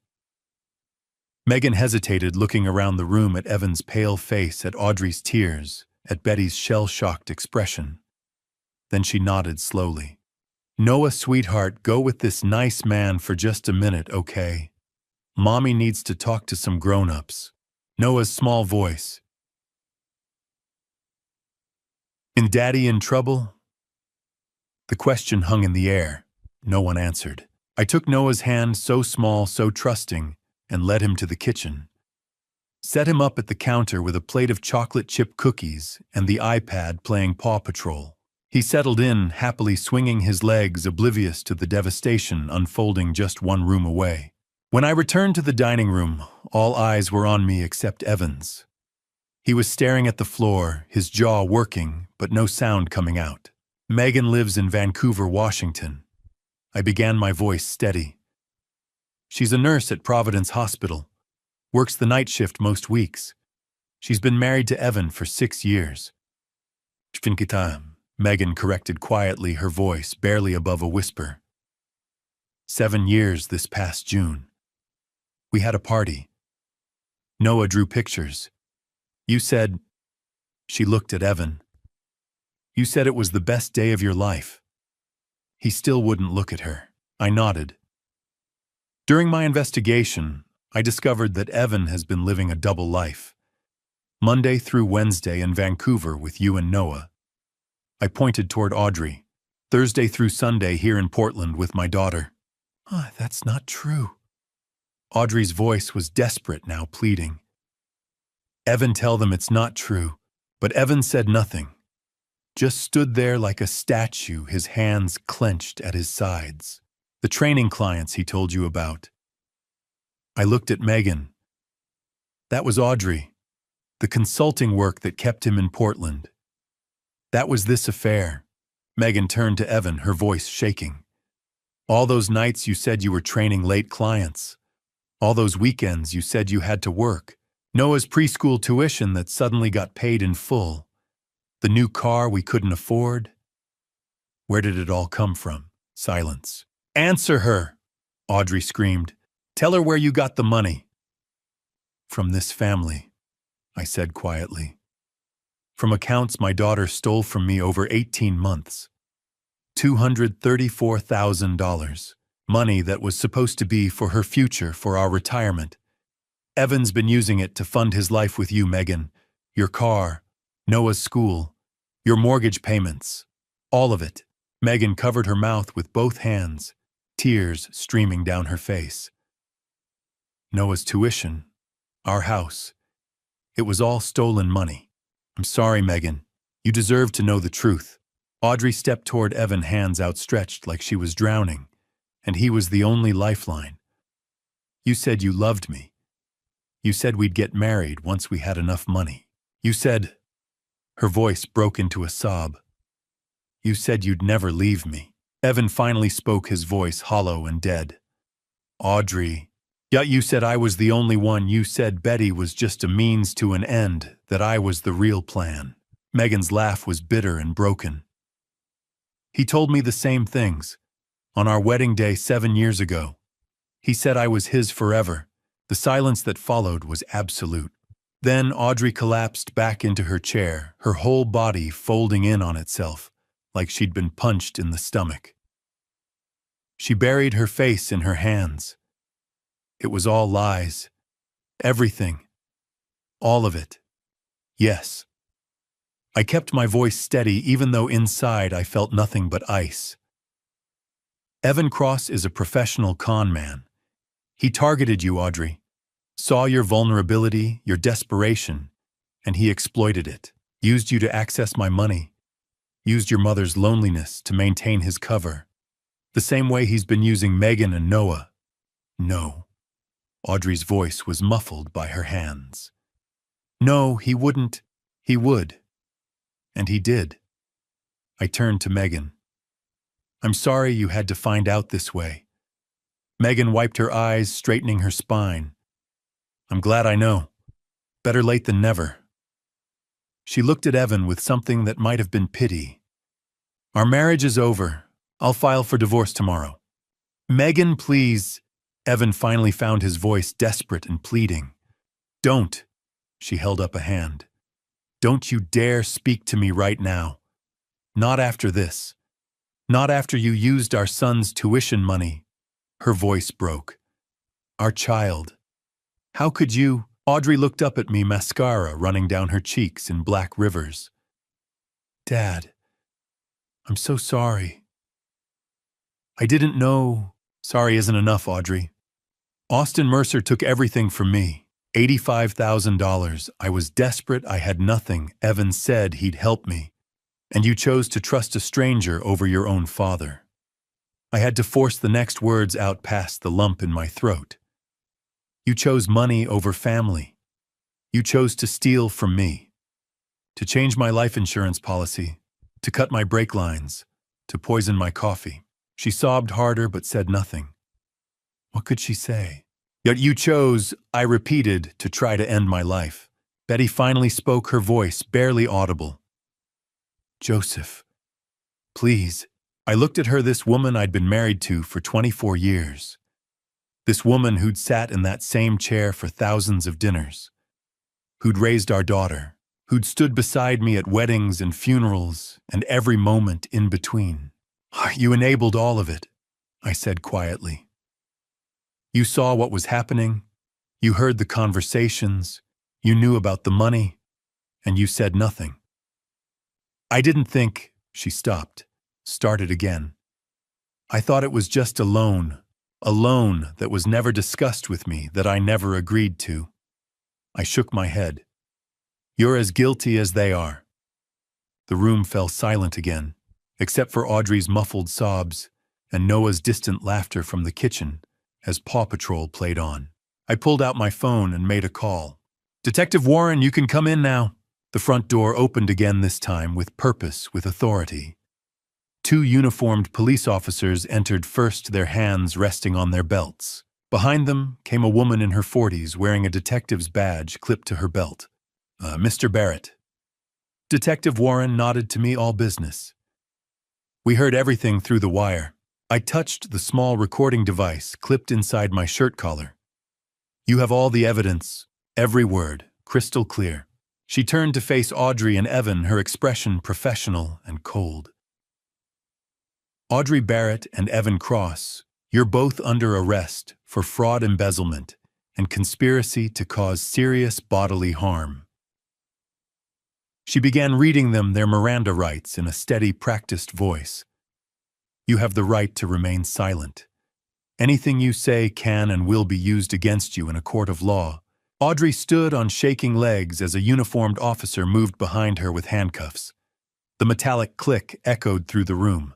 Dad, please! Audrey's voice rose to a scream. Don't do this. Please, I'm your daughter. I turned away. Couldn't watch. Couldn't bear to see the handcuffs on her wrists. You have the right to an attorney. If you cannot afford an attorney, one will be provided for you. The second officer cuffed Evan, who went quietly, his face blank, all the charm and confidence drained away, leaving only empty shell. They led Audrey toward the door. She twisted in the officer's grip, looking back at me one final time. Daddy, she whispered. She hadn't called me that since she was 10 years old. But I said nothing. Just watched as they guided her out the door and into the waiting police car. Through the dining room windows, red and blue lights flashed rhythmically, painting the walls in alternating colors like a twisted disco.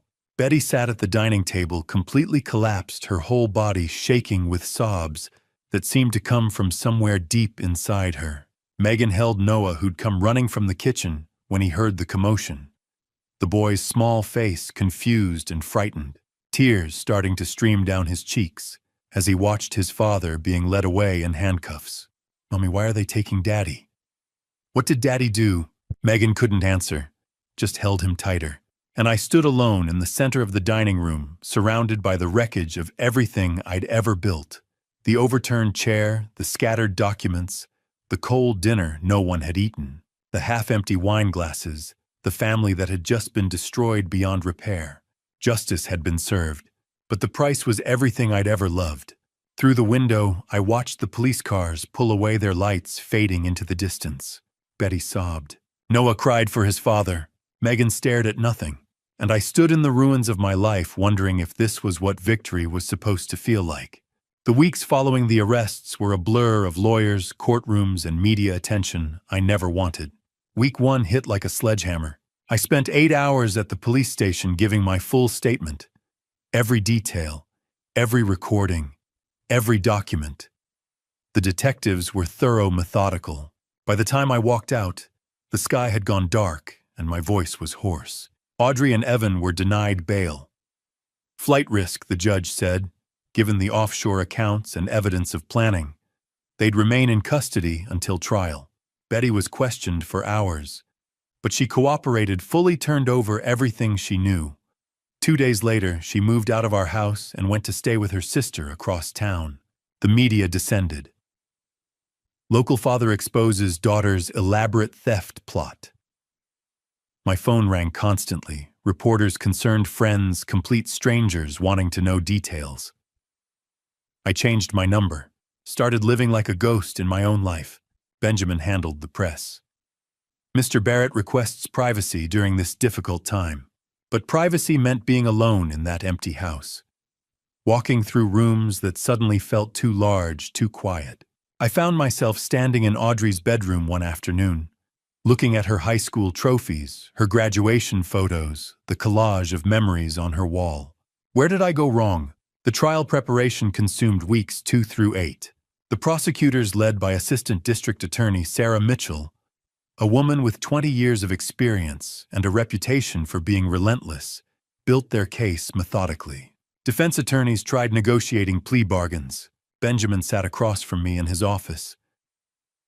They're offering a deal. Audrey could plead guilty to lesser charges. 3 years instead of 10. No deals. Aunt Joseph, seeing Audrey on the witness stand is going to be painful. I need the truth on record. All of it. Everything that happened. No shortcuts. He studied me for a long moment, then nodded. Full trial it is. The pre-trial hearings were brutal. Audrey's defense argued she'd been manipulated. My client is a victim of psychological abuse and gaslighting by Evan Cross. Evan's defense claimed insufficient evidence. There's no physical proof our client directly attempted to cause harm. But the most painful moment came when Betty took the stand, testifying for the prosecution. Against our daughter. So Audrey told me Joseph wouldn't notice the missing money, Betty said, voice shaking. She said he deserved what was happening to him. Megan filed for divorce from Evan. When she testified, her voice was steady despite tears. He told me he was working late, training clients. Really, he was with Audrey. March 15th. The trial began. The courtroom was packed. Media in the gallery. Public spectators. People I'd known for years watching as my private devastation became public record. Day 2, I took the stand. 4 hours of testimony. I described discovering the theft in Salem, the recordings, the brake failure on Interstate 5, the sedatives in my coffee. The cross-examination was savage. Mr. Barrett, were you an emotionally distant father? I worked hard to provide for my family. But did you ever tell Audrey you loved her? Every day of her life. Yet she felt desperate enough to steal from you. Why do you think that is? I had no answer that would satisfy them. Day 5. Audrey took the stand. She was sobbing before the prosecutor even asked the first question. Her voice shook as she spoke. I made terrible mistakes. I was drowning in debt, $85,000. Austin Mercer had scammed me, and I was desperate. Evan promised to help. I trusted him. The prosecutor's voice was cold. Did you put sedatives in your father's coffee on March 10th? Long silence. The entire courtroom waited. Yes. Did you know that dosage could end his life? Another pause, then barely a whisper. Yes. The courtroom erupted in gasps and murmurs. The judge had to call for order. March 28th. After 6 hours of deliberation, the jury returned. Evan Cross guilty on all counts. 12 years in prison for fraud conspiracy violations related to bigamy and conspiracy to cause harm. Audrey Barrett guilty on all counts. 8 years in prison for fraud conspiracy and conspiracy to cause harm. Betty Barrett, having pleaded guilty to lesser charges and cooperated with the prosecution, received 3 years probation and 500 hours of community service. As the guards led Audrey away in handcuffs, she looked at me one final time. Her eyes were empty, hollow. The daughter I'd raised, the girl who used to climb into my lap and ask me to read her stories, was gone. In her place stood a stranger who'd tried to take everything from me, including my life. I walked out of the courthouse into Portland's gray drizzle. Benjamin walked beside me, holding an umbrella over both our heads. It's over, he said. But I knew better. The legal battle was over. The emotional battle was just beginning. Dr. Helen Carver's office became my sanctuary. Twice a week I sat in that chair and tried to piece myself back together. April, my first session. The office was nothing like I'd expected. Soft lighting filtered through sheer curtains. Comfortable chairs instead of a clinical couch. Plants everywhere, ferns and succulents that somehow made the space feel alive. Dr. Carver was 48 with warm eyes that seemed to see through every defense I'd built. Joseph, what brings you here? I stared at my hands. I don't know how to feel anymore. My daughter tried to end my life. My wife helped her steal from me. I got justice in court, but I don't feel better. Justice and healing are different things, she said gently. Justice is external, what happens in courtrooms. Healing is internal, what happens in here. She touched her chest. In the heart. How do I heal from this? By allowing yourself to feel everything.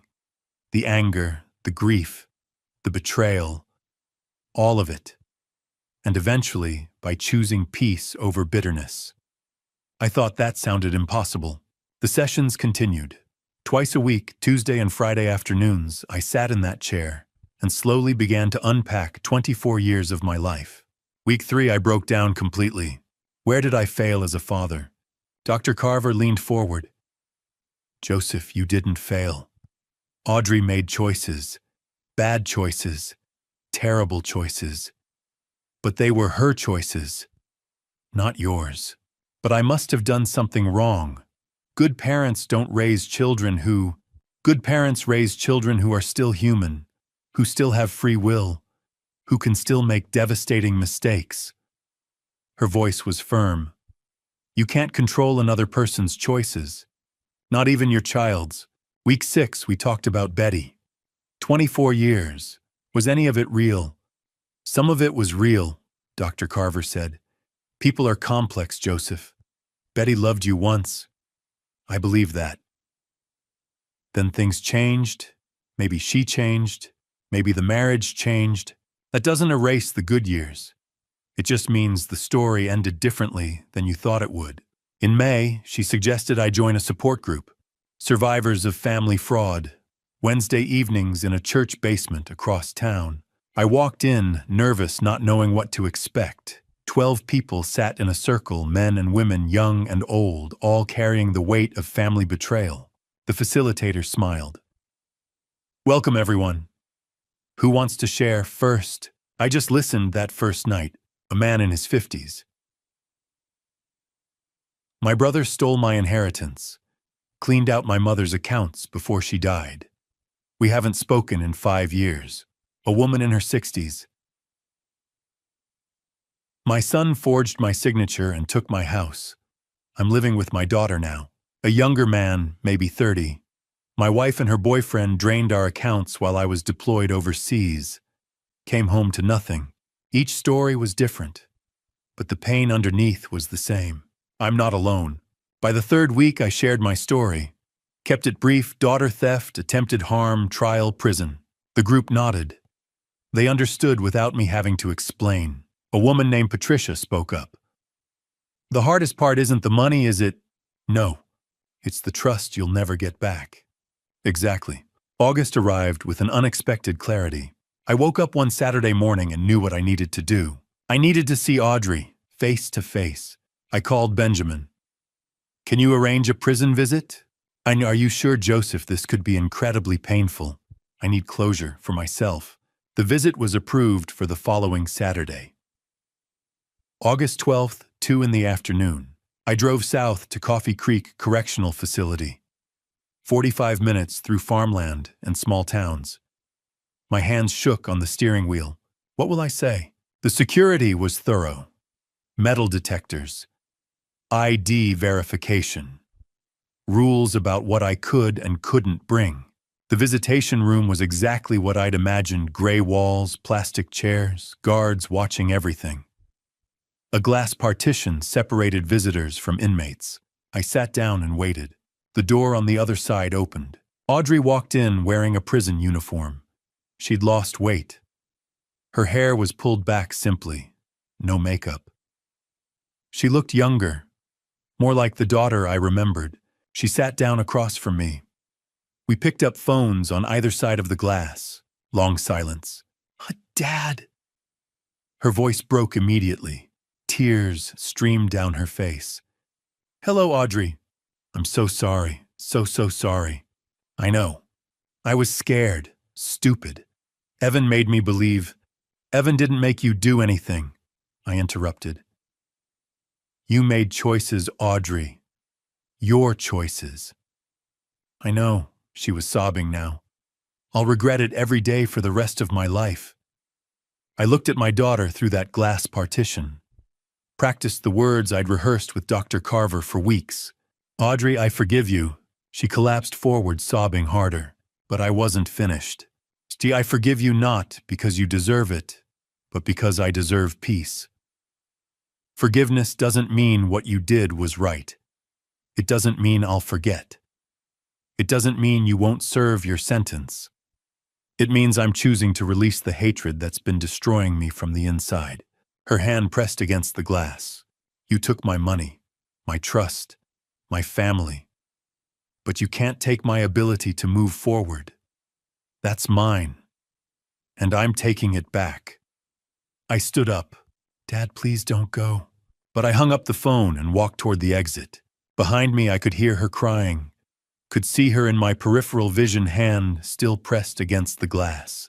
But I kept walking, because forgiveness wasn't about her anymore. It was about me. The sunrise over the Willamette River had never looked more beautiful. I stood at Tom McCall Waterfront Park at 6:30 a.m. watching the first light of October paint the water gold and orange. The autumn leaves drifted down from the trees lining the riverbank, landing softly on the path where I'd just finished my morning run. My breath came steady, and even no longer the shallow, panicked breathing of a year ago. Exactly 1 year ago today, I discovered the betrayal that shattered my family. Exactly 1 year ago today, I began the journey from blind trust to devastating truth. The anniversary wasn't lost on me. I'd marked it deliberately, choosing to spend this morning here by the river rather than hiding from the memory. A year changes everything. A year changes nothing. Both statements felt true. The changes. I sold the house in West Hills 3 months after the trial. I couldn't live there anymore. Not in the dining room where I'd confronted them. Not in the kitchen where Audrey had poisoned my coffee. Not in the bedroom where I'd lain awake night after night, wondering if my family was planning my death. The house sold quickly. I didn't look back when I handed over the keys. My new apartment in the Pearl District was smaller, simpler, and entirely mine. No ghosts, no memories. Just clean white walls and windows that faced east, letting in the morning sun. I kept it minimal: a couch, a bed, a small desk where I worked. I didn't need much anymore. The things I'd once thought mattered: the big house, the expensive furniture, the perfect family photos, none of it mattered now. I transitioned to part-time consulting and financial advisory work. I still had clients who trusted me, who valued my expertise. But I no longer worked 60-hour weeks. I no longer sacrificed weekends and holidays. I'd learned that lesson the hard way. All the money in the world means nothing if you lose yourself in the process. Instead, I started volunteering. Every Tuesday and Thursday evening, I taught a free course at Portland Community College, protecting yourself from financial fraud, even from family. The first night, 12 people showed up. By the third week, the room was packed with 40 students. Young people trying to navigate their first credit cards, immigrants learning the American financial system, elderly folks who'd been scammed by their own children or caregivers. I saw myself in each of them: the vulnerability, the desire to trust, the fear of what might happen if they didn't protect themselves. I shared my story openly, not for sympathy, but for education. If my pain could prevent even one person from going through what I'd endured, it was worth it. Last month, a woman in her 70s approached me after class with tears in her eyes. Her son had been forging checks from her account for 3 years. She'd suspected, but didn't want to believe it. My class gave her the courage to report him. She hugged me tightly and whispered, "Thank you for saving what's left of my life." I thought about that hug often. It reminded me why I kept teaching, why I kept showing up. Beyond the classroom, I'd also started mentoring young professionals through a local nonprofit. Every Saturday morning, I met with 2 or 3 mentees at a coffee shop downtown, helping them navigate career decisions, financial planning, and life choices. Most of them were in their 20s, around Audrey's age. I tried not to think too hard about that parallel, but it was there. Perhaps helping them was my way of reclaiming what I'd lost with my daughter. Perhaps it was just the right thing to do. The connections. My phone buzzed as I walked away from the riverbank. A text from Megan Cross. "Noah asked me this morning if the cookie man would visit again. He misses you." I smiled. Megan and I had stayed in touch. She divorced Evan immediately after his sentencing and moved back to her parents' house in Vancouver with Noah. We'd met for coffee twice, once in January, once in June. Both times I brought cookies for Noah, who'd remembered me as the nice man with the cookies from that awful night. Last month, I'd anonymously sent a $500 gift card to Megan with a note, "For Noah's future," from a friend. She'd texted me immediately, somehow knowing it was me. I didn't confirm or deny it. Some kindnesses were better left anonymous. I texted back, "Tell him the cookie man says hello. Maybe we can meet for hot chocolate soon." Betty had written to me 3 months ago a short, careful letter expressing regret and asking if we could talk. I hadn't replied yet. I wasn't sure I ever would. Dr. Carver said it was okay to not forgive everyone, to draw boundaries, even in healing. Betty had played her role in the betrayal, even if she'd been manipulated. I wasn't ready to cross that bridge yet. Maybe I never would be. Audrey's letters arrived monthly like clockwork. I hadn't opened a single one. They sat in a shoebox in my closet, unopened and unread. Benjamin had asked me once if I planned to visit her or respond. I told him honestly, not yet. Maybe never. I don't know. Dr. Carver said that was okay too. The final session. Yesterday had been my final scheduled therapy session with Dr. Carver.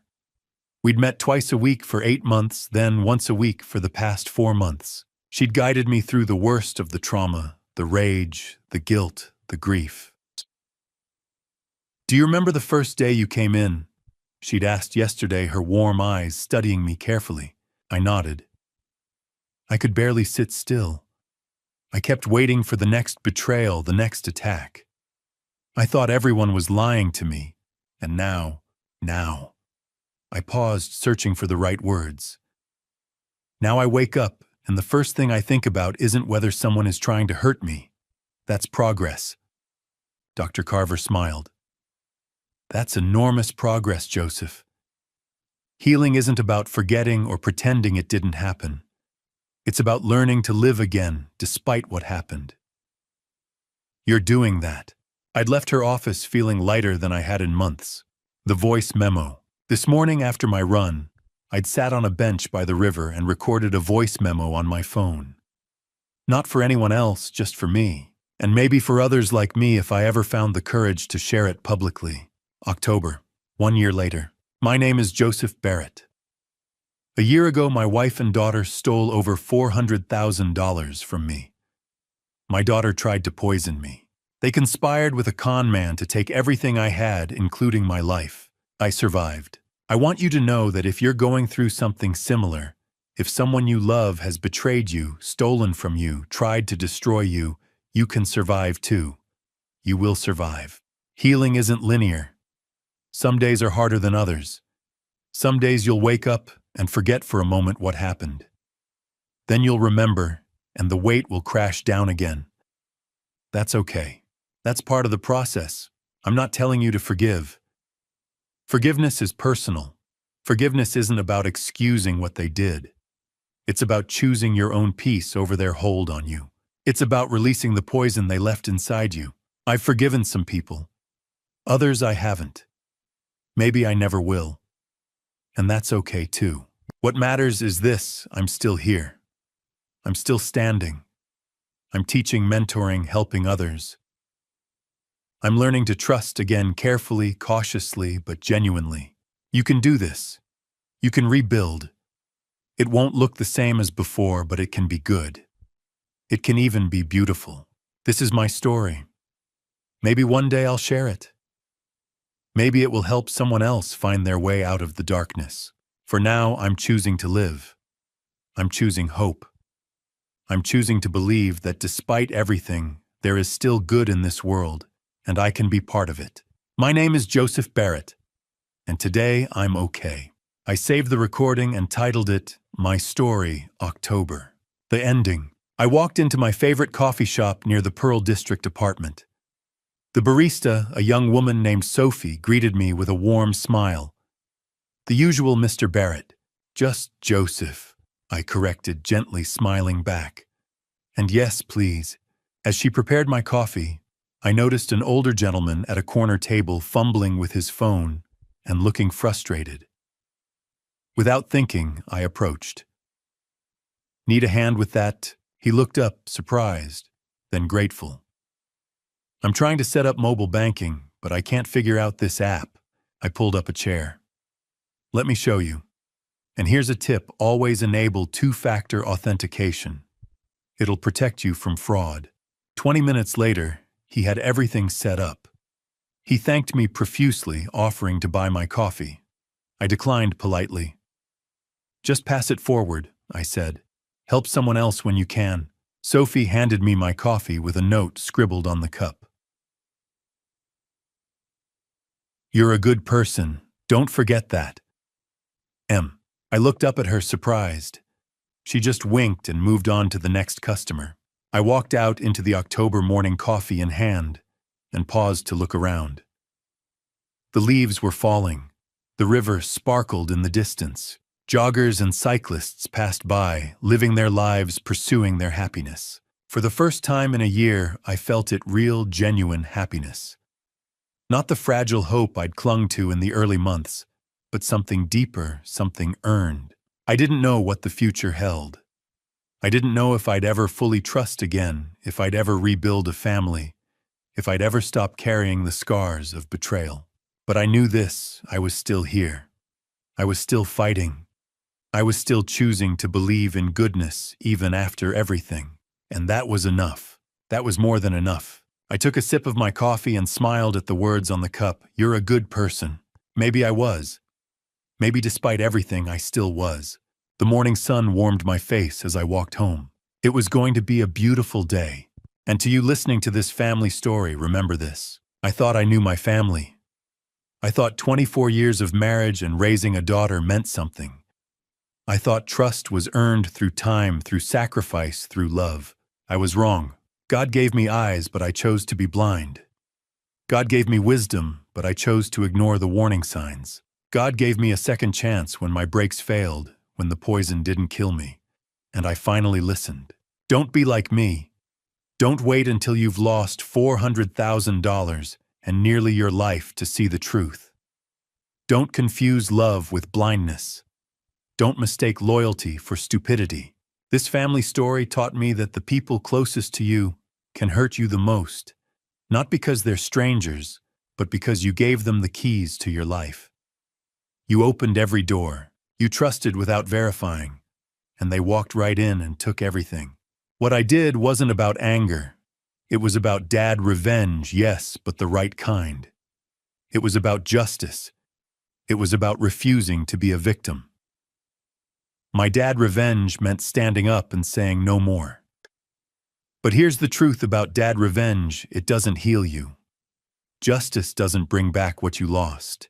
It just closes the chapter so you can finally start a new one. So check your bank accounts. Watch for the warning signs. Trust, yes, but verify. Love your family, but protect yourself. And when God shows you the truth, no matter how painful, have the courage to face it. That's my advice. That's what this family story cost me to learn. Now it's your turn to share. Have you ever been betrayed by someone close? How did you handle it? Leave your thoughts in the comments below. I read every single one. If this story resonated with you, please hit that subscribe button and share this with someone who needs to hear it. Your support helps me continue sharing these difficult but important stories. Thank you for listening all the way to the end. It means more than you know. Before you go, please note that upcoming stories may contain fictionalized elements created for educational purposes. If this content isn't for you, feel free to explore other videos that better match your preferences. Take care of yourself and your finances. This is Joseph Barrett signing off.